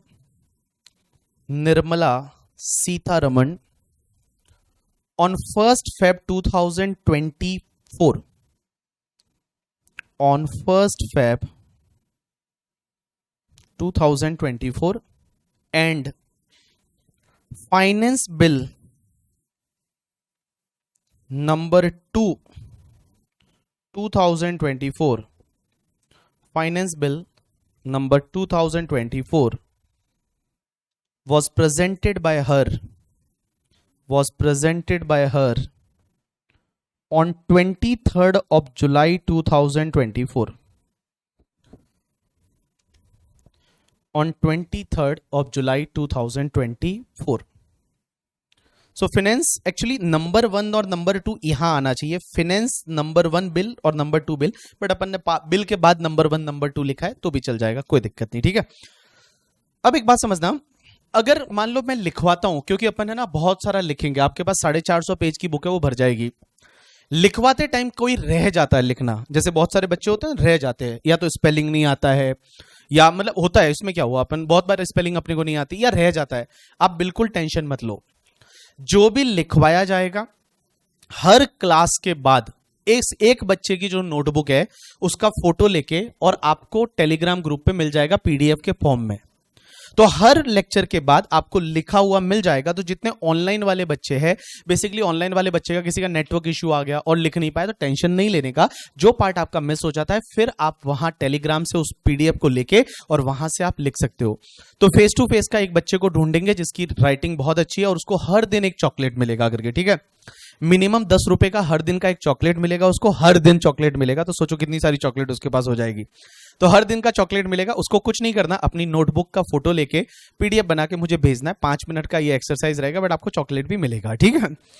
चलिए, ये आपने लिखा, तो आप ऑनलाइन वाले ज्यादा स्ट्रेस मत लेना इस चीज का कि सर रह गया उसके लिए। चलिए नेक्स्ट लाइन में लिखिए आप लोग, next line same point, next line में लिखिए as soon as bill was passed by parliament, as soon as bill was passed by parliament and after receiving approval from president,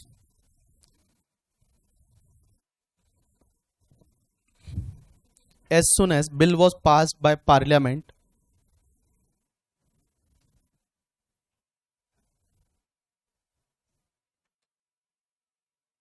as soon as bill was passed by parliament and received approval from president, it becomes finance act, it becomes finance act.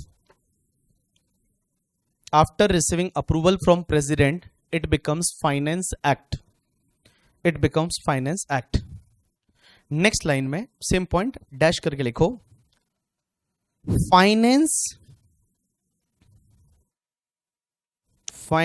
Number 1 bill, finance number 1 bill 2024 became finance act, became finance number 1 act 2024 on 15 Feb 2024. Finance number 1 bill 2024 became finance act, finance number 1 act on 15 Feb 2024. and next line में लिखो finance number 2 bill 2024, finance number 2 bill 2024 became finance number 2 act 2024 on finance number 2 bill 2024 became finance number 2 act 2024 on, और on लिख के dash dash लिख लो करके, ठीक है, क्योंकि डेट कल परसों जब भी आएगी मैं आपको बता दूंगा करके, ठीक है। चलिए ये तो हो गया फाइनेंस एक्ट। अब एक बात बताओ, एक होता है नोटिफिकेशन और एक होता है सर्क्यूलर। कोई बता सकता है क्या होता है? शायद लॉ में भी आया होगा, लॉ में नोटिफिकेशन सर्क्यूलर पढ़ते हैं, तो नोटिफिकेशन और सर्क्यूलर क्या होता है? कोई एनीवन? यस सर, नोटिफिकेशन सबके लिए होता है, तुम्हारे लिए होता है। सर्क्यूलर किसके लिए होता है? किसके लिए? टीम के लिए। इंटरनली होता है, इंटरनली सर्कुलेट करना है, इसलिए सर्क्यूलर। इधर से, हाँ, और कोई? इधर से भी हाथ ऊपर किया था, नोटिफिकेशन सर्क्यूलर। हाँ बोलो। नोटिफिकेशन सबके लिए होता है, सर्क्यूलर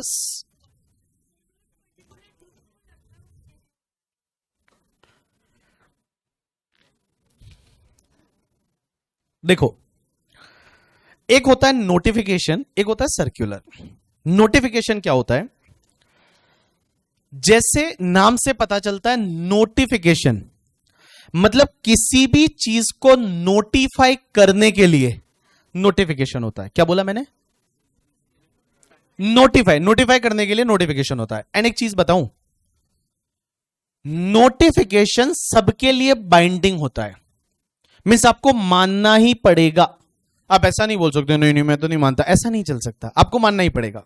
एग्जाम्पल के लिए, जैसे मान लो आज मैक्सिमम जो जीएसटी का रेट है, वो जीएसटी का रेट 18% है। मान लो गवर्नमेंट नोटिफाई कर दे कि जीएसटी का रेट 18 से लेके और 21 हो गया, तो दैट इज कॉल्ड नोटिफिकेशन। आपको मानना ही पड़ेगा। आप ये नहीं बोल सकते नहीं मैं तो पहले 18% वाला था, वही जीएसटी भरूंगा। नहीं, you have to follow the notification. में नोटिफिकेशन इज बाइंडिंग। नोटिफिकेशन क्या होता है? किसी भी अमेंडमेंट का इफेक्ट देने के लिए आता है। जैसे मैं बताऊं, इस बार जो बजट आया उसमें नॉर्मली इनडायरेक्ट टैक्स से, जीएसटी में ऐसा होता है कि उसमें यह लिखा होता है कि this amendment will be applicable from the date as may be notified. This amendment will be applicable from the date as may be notified. तो जिस दिन उसका नोटिफिकेशन आएगा उस दिन से वो एप्लीकेबल हो जाएगा।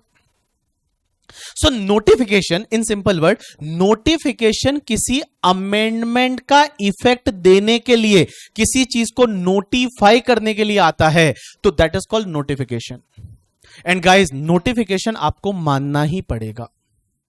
लेकिन सर्क्यूलर किस लिए आता है? किसी चीज को क्लियरिफाई करने के लिए। जैसे मान लो किसी पॉइंट पे बहुत सारे डाउट आ रहे हैं इंडिया में, लोगों को वो सेक्शन समझ में ही नहीं आ रही कि इसमें क्या होगा, इसमें क्या होगा, इसमें क्या होगा, तो गवर्नमेंट क्या करती है? एक सर्क्यूलर लेके आती है, और वो सर्क्यूलर इनकम टैक्स डिपार्टमेंट लेके आएगी तो वो क्लेरिफिकेशन करने के लिए, आपको क्लेरिफाई करने के लिए वो लोग सर्क्यूलर लेके आते हैं। और सर्क्यूलर जो होता है वो आप पे बाइंडिंग नहीं है। आपको मानना है तो मानो, नहीं मानना तो कोई बात नहीं, बट डिपार्टमेंट पे बाइंडिंग होता है। डिपार्टमेंट मतलब कौन सा डिपार्टमेंट? इनकम टैक्स डिपार्टमेंट, उस पे बाइंडिंग होगा। अगर उन्होंने कोई सर्क्यूलर लाया है और वो बोलेंगे नहीं नहीं हम ही नहीं फॉलो करेंगे, ऐसे कैसे भाई?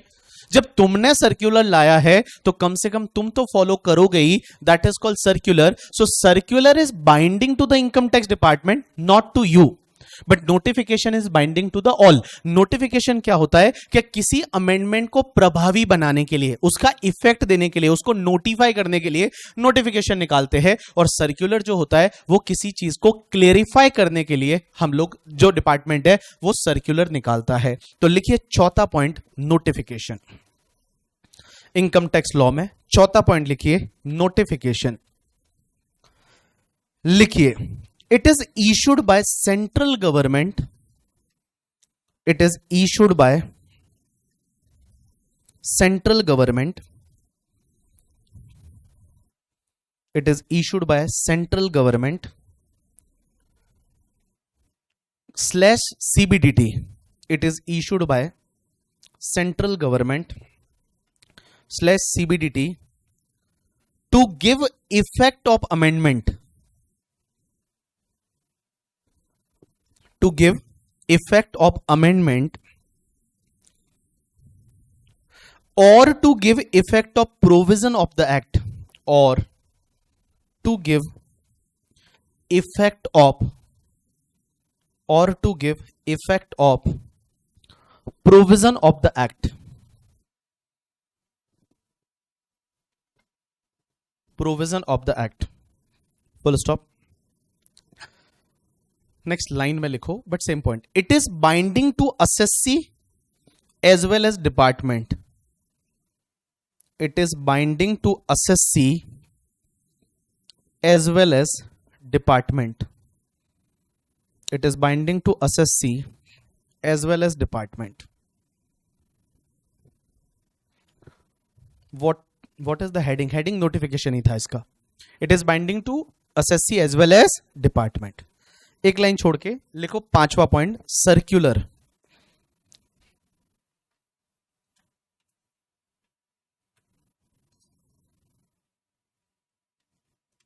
सर्क्यूलर लिखो इसमें, circular are issued by CBDT. Circular are issued by CBDT. Circular are issued by CBDT to clarify the meaning of certain provision. To clarify the meaning of certain provision. To clarify the meaning of certain provision. Meaning of certain provision. Full stop. Next line में लिखो, it is binding to income tax department. It is binding to income tax department but not binding to assessee. It is binding to income tax department but not binding to assessee. It is binding to income tax department but not binding to assessee. Not binding to assessee. एक line छोड़ के heading दो section 4. एक line छोड़ के heading दो section 4.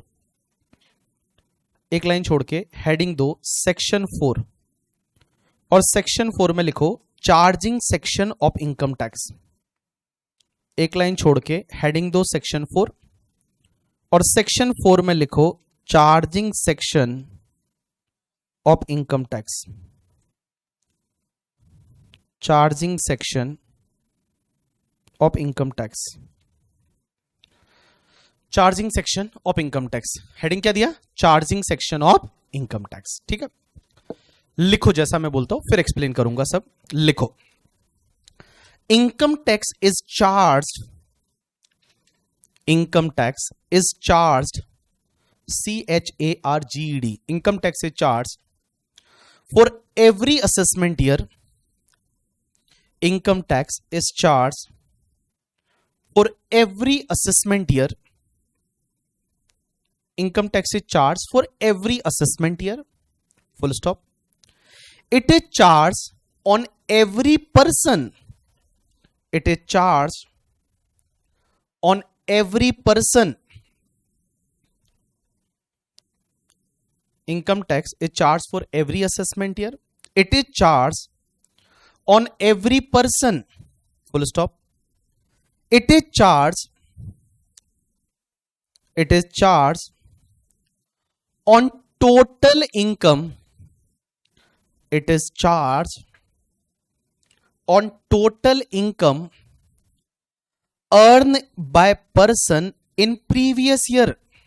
It is charged on total income earned by person in previous year. And full stop. Tax is charged. Tax is charged at the rate prescribed in Finance Act.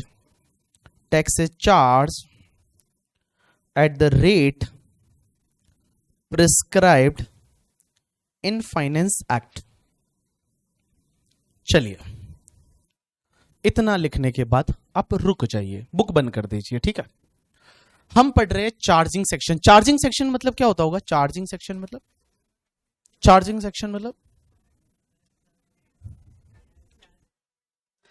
Charging section मतलब क्या? Charging section क्या बताती होगी?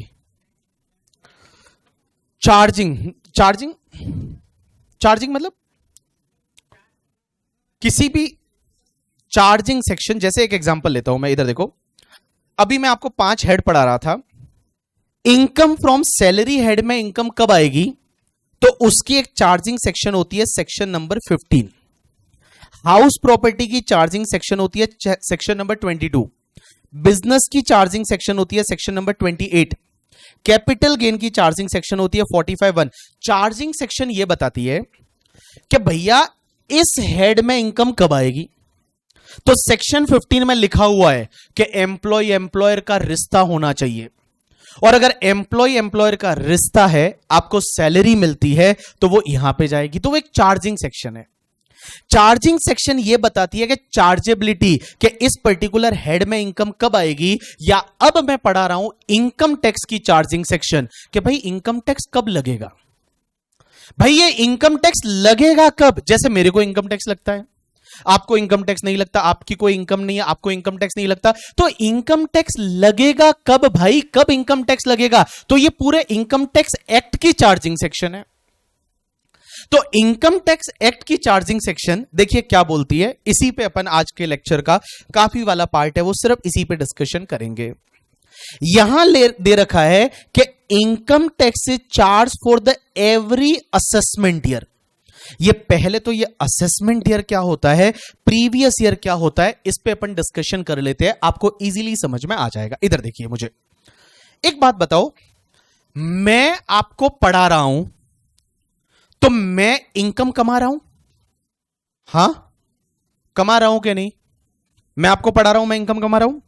तो आज मैंने आपको पढ़ाया तो मैंने आज भी इनकम तो कमाया। मैं जैसे ही इस दरवाजे के बाहर जाऊंगा, क्या इनकम टैक्स वाला बाहर ही बैठा है कि मुझे टैक्स दे भाई, टैक्स दे, तूने इनकम कमाया, मुझे टैक्स दे, अभी का भी टैक्स दे। तो क्या वो मुझे अभी का भी टैक्स लेता है क्या मेरे से? कब लेता है टैक्स? टैक्स कब लेगा? टैक्स कब लेगा? कब लेगा टैक्स? वो टैक्स ले तो नहीं रहा है, मतलब बाहर तो बैठा तो नहीं है, अभी का भी टैक्स तो नहीं ले रहा। टैक्स कब लेगा? राइट आंसर इज, वो जो टैक्स लेता है वो टैक्स लेगा अगले साल। क्या होगा? अगले साल। मतलब अगले साल, जैसे इस साल में आप जो इनकम कमा रहे हो, मैं जो अभी इनकम कमा रहा हूं, मैं आपको पढ़ा के, या मेरी जो अभी इस साल में इनकम हो रही है, अभी का अभी मुझे टैक्स नहीं भरना, या अभी का अभी मुझे इनकम टैक्स रिटर्न फाइल नहीं करना, मुझे अगले साल करना पड़ेगा। तो एक चीज ध्यान रखना, पहली चीज तो मैं आपको बता दूं, इधर देखो सब लोग, हमारे इनकम टैक्स में जैसे मान लो ईयर होते हैं, एक तो आपका होता है कैलेंडर ईयर होता है, और एक होता है फाइनेंशियल ईयर। कैलेंडर ईयर किसको बोलते बताओ ना? कैलेंडर ईयर मींस ऐसा ईयर जो 1 जनवरी से चालू होता है एंड 31 दिसंबर को कंप्लीट होता है, that is called calendar year. मैं बता दूं, हमारे इनकम टैक्स में कैलेंडर ईयर से कोई मतलब नहीं है, गोली मारो। कैलेंडर ईयर जो है उससे कोई लेना देना नहीं है। हम इनकम टैक्स में कैलेंडर ईयर देखते ही नहीं है। जनवरी से दिसंबर क्या है? तेल लेने गया। क्या कहा वो? क्या बोलोगे? तेल लेने गया। बोलो, तेल लेने गया। इंग्लिश में बोलते गोज टू बाय ऑयल। क्या बोलेंगे? Goes to bye oil. तो calendar year goes to bye oil. Calendar year से हमको कोई भी लेना देना नहीं है। हम यहां पे जो देखते हैं that is the financial year. अब एक चीज समझना, फाइनेंशियल ईयर क्या होता है? फाइनेंशियल ईयर कब चालू होता है? जो 1 अप्रैल से चालू होगा एंड 31 मार्च को कंप्लीट होगा, that is called financial year. अब एक चीज समझना, जो ईयर होता है फाइनेंशियल ईयर, हम हमेशा बेसिकली 2 साल देखते हैं। एक तो जिस साल में आप इनकम कमाते हो, एक तो जिस साल में हम इनकम कमाएंगे, तो मैं यहां पे लिख रहा हूं ईयर ऑफ इनकम, और दूसरा जिस ईयर में हम उस पे टैक्स भरेंगे जिसको बोलेंगे अपन year of tax. Year of tax, या जिस दिन में हम लोग जिस साल में जाके हम रिटर्न भरेंगे, that is called year of tax. एक चीज ध्यान रखना, जिस ईयर में आप इनकम कमाते हो उसको बोला जाता है प्रीवियस ईयर। क्या बोला जाता है? Previous year. जिस ईयर में आप इनकम कमाते हो उसको बोला जाता है प्रीवियस ईयर, या शॉर्ट में हम इसको बोलेंगे पीवाई। लेकिन जिस ईयर में आप उस इनकम पे टैक्स भरते हो ना, उस ईयर को बोला जाता है असेसमेंट ईयर। बोलो क्या बोला जाता है? Assessment year. तो देखो, जिस ईयर में आप इनकम कमाओगे, बोलो कमाओगे, उस ईयर को बोला जाएगा प्रीवियस ईयर। बोलो क्या बोला जाएगा? Previous year. और जिस ईयर में आप उस पे टैक्स भरोगे, जिस ईयर में आप उस पे रिटर्न फाइल करोगे, उस ईयर को क्या बोला जाएगा? Assessment year. अब आप मुझे बताना, आपके एग्जाम के लिए आपके जो फाइनेंस एक्ट 2024 जो अभी आया, एक बात बताऊं, ये फाइनेंस एक्ट जो है इसके लिए आपका प्रीवियस ईयर होता है 2024-25, एंड 2024-25 कब से चालू होगा? आपका 1 अप्रैल 2024 से चालू होगा एंड 31 मार्च 2025 को कंप्लीट होगा। एंड आपके लिए जो असेसमेंट ईयर रहेगा, दैट असेसमेंट ईयर इज 25-26, जो कि चालू होगा 1 अप्रैल 2025 से लेके एंड 31 मार्च 2026 तक है, वो आपका ईयर कंप्लीट होगा। देखो वापस से, हमारे यहां पे जो ईयर है वो दो तरह के होते हैं, calendar and financial. Calendar year है वो आपके लिए देखने की जरूरत नहीं है। कैलेंडर ईयर को क्या बोलने का? Goes to bye oil. Goes to bye oil मतलब तिल लेने गया। दूसरा फाइनेंशियल ईयर। फाइनेंशियल ईयर एक ऐसा पीरियड होता है जो 1 अप्रैल से चालू होगा एंड 31 मार्च को कंप्लीट होगा। अब एक चीज समझना, इनकम टैक्स में बेसिकली दो कॉन्सेप्ट आते हैं, one is the previous year and one is the assessment year. तो प्रीवियस ईयर सर किसको बोलेंगे? तो प्रीवियस ईयर वो वाला ईयर है जिस ईयर में आप इनकम कमा रहे हो। तो जिस ईयर में इनकम कमा रहे हो that is called previous year, और जिस ईयर में आप उस पे टैक्स भरोगे, अपना रिटर्न भरोगे, that is called your assessment year. अब एक बात बताओ, मैंने बोला आपके एग्जाम के लिए, आपके लिए जो ये बजट है, अभी जो बजट आया सेकंड वाला भी, ये इस प्रीवियस ईयर के लिए एप्लीकेबल है। मींस 24-25 प्रीवियस ईयर में जो आप इनकम कमाओगे उस पे टैक्स आप अगले साल भरोगे। तो आपके एग्जाम के लिए हमेशा ध्यान रखना, हम इस साल की इनकम पे टैक्स निकालेंगे। जो मैं आज कमा रहा हूं, मैं अगले साल जाके उस पे टैक्स भरूंगा। तो अपन जितने भी क्वेश्चन करेंगे अगले 40-50 दिन में, अपने 50 लेक्चर में डीटी कंप्लीट होगा, तो 50 दिन में जितने क्वेश्चन करेंगे हर जगह मैं लिखवाऊंगा प्रीवियस ईयर 24-25, असेसमेंट ईयर 25-26।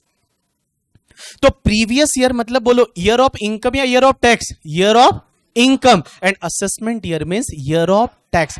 देखो असेसमेंट का मतलब क्या होता है? असेसमेंट वर्ड का मतलब क्या होता है? असेसमेंट बोलते हैं ना, आपके कॉलेज में ऐसे असेसमेंट मतलब चीजों को कैलकुलेट करना, असेस करना। असेसमेंट किससे बना है? असेस करना मतलब चेक करना बोल दूं तो भाई सिंपल सी चीज है, इस साल आप इनकम कमाओगे तो आपकी इनकम असेस कब होगी? अगले साल होगी ना, तो that is called your assessment year. तो प्रीवियस ईयर मींस ऐसा साल जिस ईयर में आप इनकम कमा रहे हो।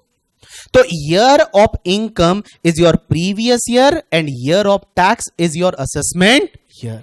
एंड प्रीवियस ईयर 24-25 है आपके लिए एंड असेसमेंट ईयर आपका 25-26 हो जाएगा।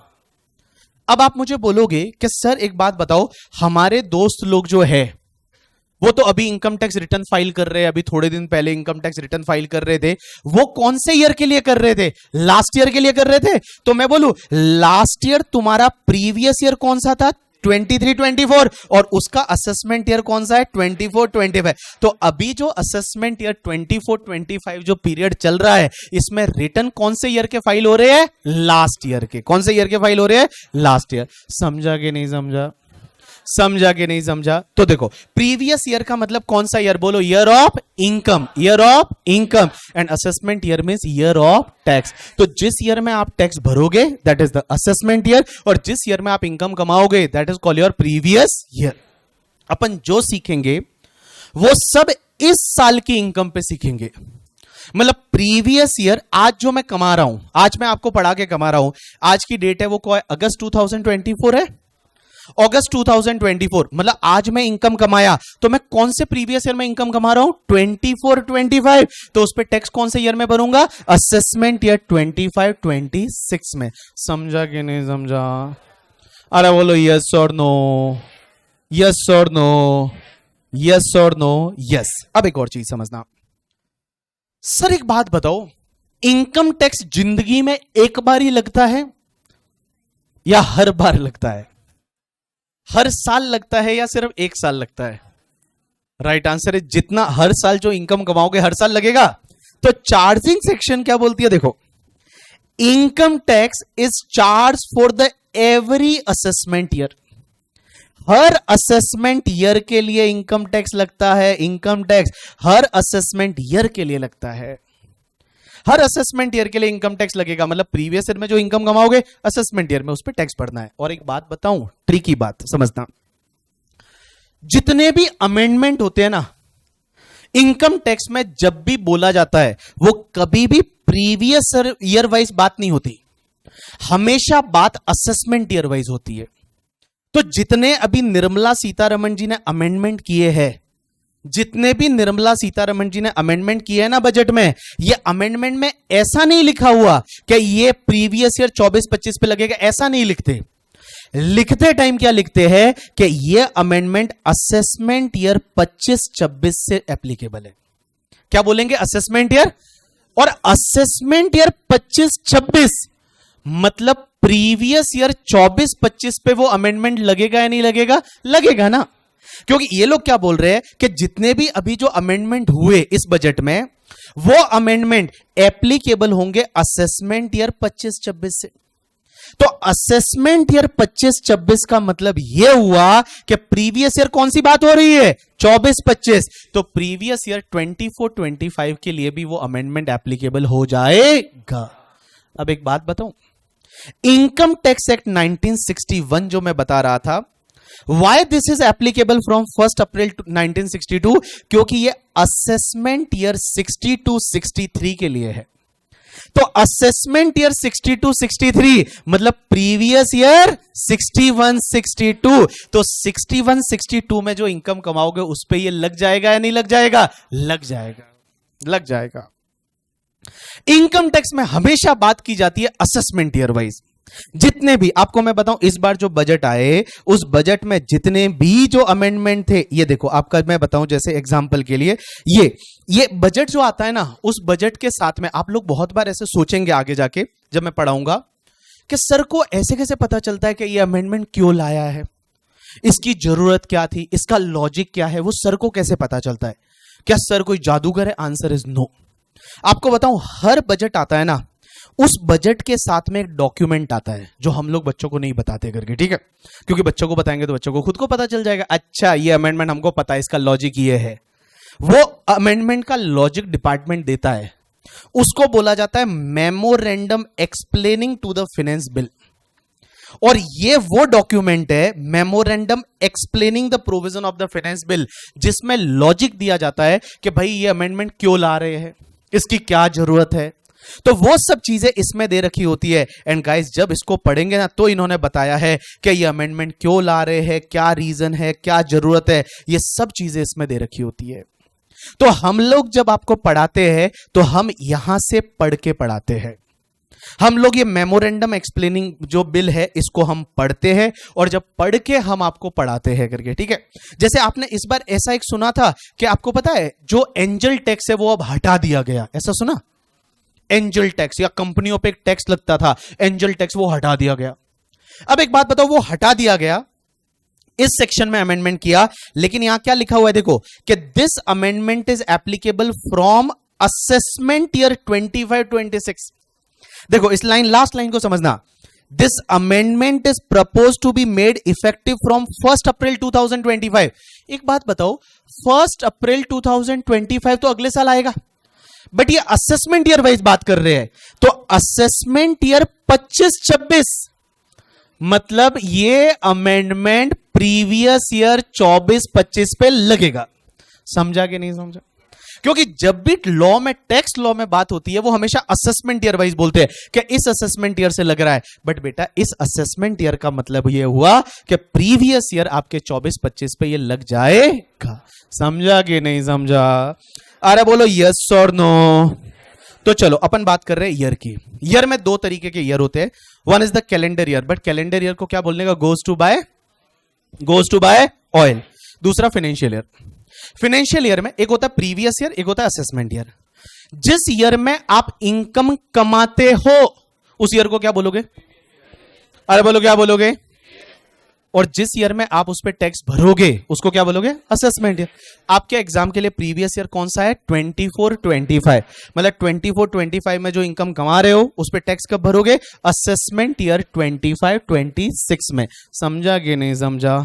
अब एक चीज समझना, ये जो असेसमेंट ईयर है ना, ये हमेशा 12 मंथ का ही होगा। भाई सीधी सी बात है, जो हमने इनकम कमा ली उसके बाद असेसमेंट ईयर अगला साल, तो अगला साल ऑलवेज आपके 12 मंथ का होगा। कितने महीने का होगा? 12 मंथ।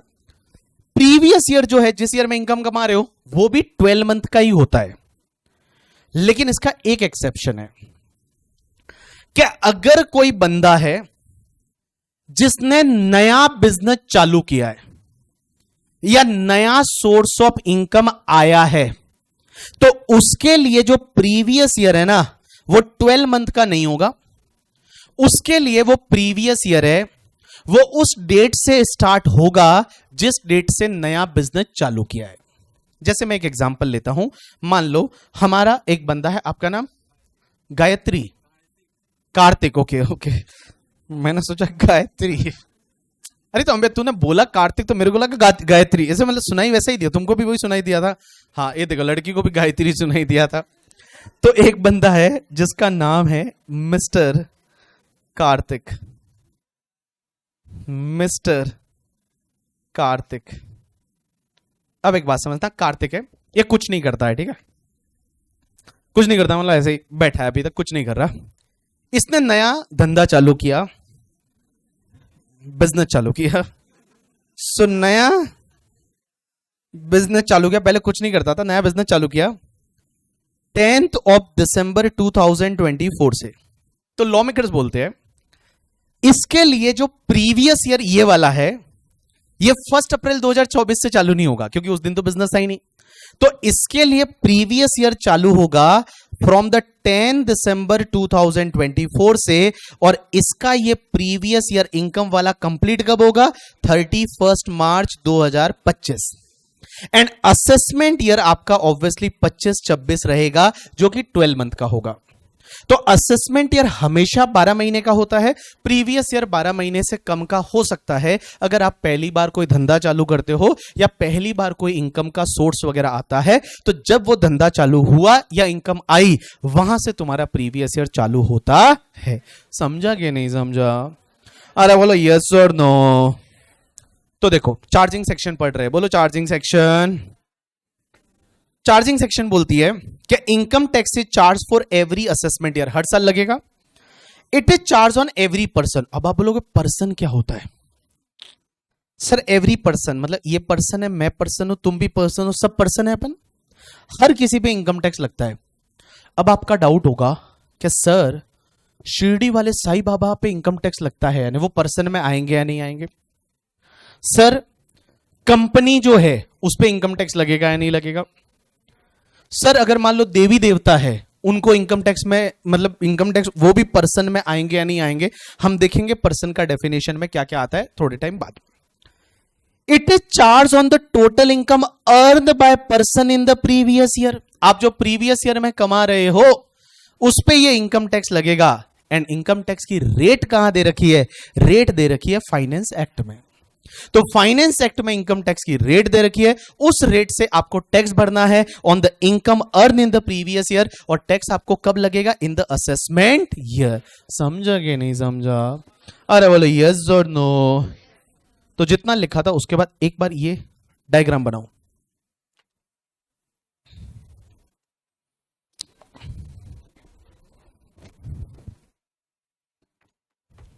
सुभाजित भाई साहब, आयुषी, कुणाल,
हाँ जी, ऑनलाइन वालों कल छुट्टी है, ठीक है? कल मत आ जाना, लैपटॉप चालू मत कर लेना, ठीक है? तो कल तुम्हारी छुट्टी है, एंजॉय करो, मंडे से फिर पढ़ेंगे। यश, शिखर भाई, पीयूष, ईशा, मानस, चलिए। यस यस मानस, यस।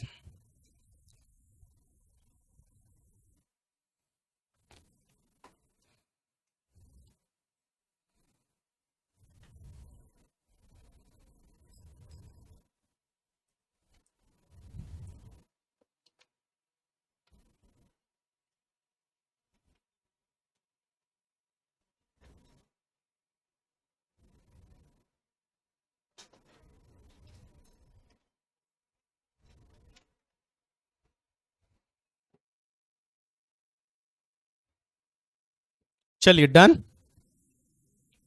एक लाइन छोड़ के लिखिए। हाँ ब्रेक देना है, मुझे पता है। हाँ अरे मुझे पता नहीं यार, पता वन कितना टाइम हो गया यार, 2 घंटे हो गए, ब्रेक ही नहीं दिया। ओ भाई साहब, भूल ही गया मैं तो ब्रेक देना था। तो भूल गए तो भूल गए, क्या फर्क पड़ता है करके, ठीक है? हाँ चलो, असेसमेंट ईयर प्रीवियस ईयर की डेफिनेशन लिख लेते, फिर दे देता हूं, ठीक है? चलिए लिखो एक लाइन छोड़ के, सेक्शन 2 ब्रैकेट में 9, सेक्शन 2 ब्रैकेट में 9 को क्या बोलेंगे? Clause, clause, section 2 clause 9। लिखो assessment year, assessment year, assessment year, dash करके या नेक्स्ट लाइन में जैसा भी आपको लिखना है लिखो। It means period of 12 months, it means period of 12 months, it means period of 12 months, commence every year, commence every year on 1st April, commence every year on 1st April, and, A N D पहले लिखना, and, A N D, उसके बाद लिखना and, E N D, and on 31st March। आपने लिखा it means period of 12 months, commence every year on the 1st April and on 31st March, full stop. Next line में लिखो income earned in previous year, income earned in previous year, income earned in previous year is taxed, taxed, taxed in assessment year. Income earned in previous year is taxed in assessment year. Full stop. It means assessee pay tax and file his return of income. It means assessee pay tax. It means assessee pay tax and file his return of income. His return of income in assessment year. In assessment year. Assessment year. Full stop. Next line में लिखो income earn in PY 24-25, income earn in PY मतलब previous year 24-25 is taxable in AY, is taxable in AY, taxable in AY 25-26, taxable in AY 25-26. एक line छोड़ के लिखो section 3, एक line छोड़ के लिखो सेक्शन 3. सेक्शन को याद रखने की यहां जरूरत नहीं है, ठीक है. सेक्शन 3, सिर्फ 3 लिखो. Previous year, previous year, previous year लिखो. लिखो नेक्स्ट लाइन में it means year in which, it means year in which assessee earn the income. It means year in which assessee earn the income. It means year in which assessee earn the income. Full stop. Normally PY start from 1st April of every year. Normally PY start from 1st April of every year. Normally PY start from 1st April of every year. But in case of new business or profession, but in case of new business or profession, in case of new business or profession, bracket में लिखो new source of income, bracket में लिखो new source of income, bracket में लिखो new source of income, bracket close, bracket close.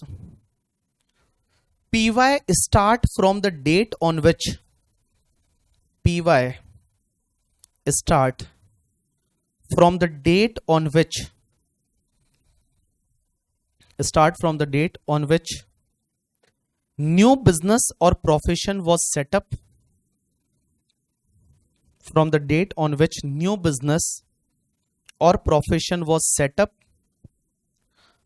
or new source of business arrived, or new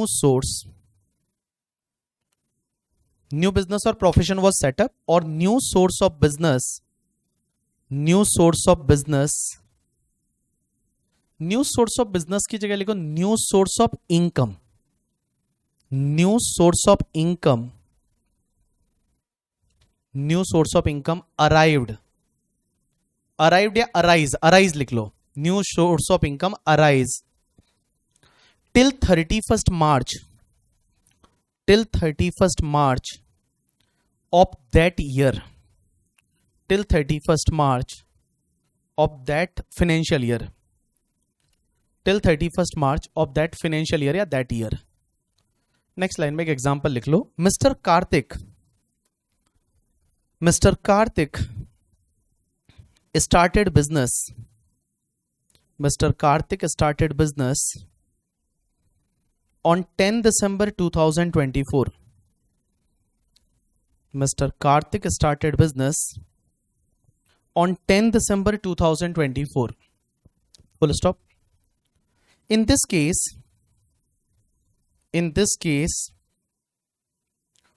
PY 2425, in this case, PY 2425 start from 10 December 2024, start from 10 December 2024 and end on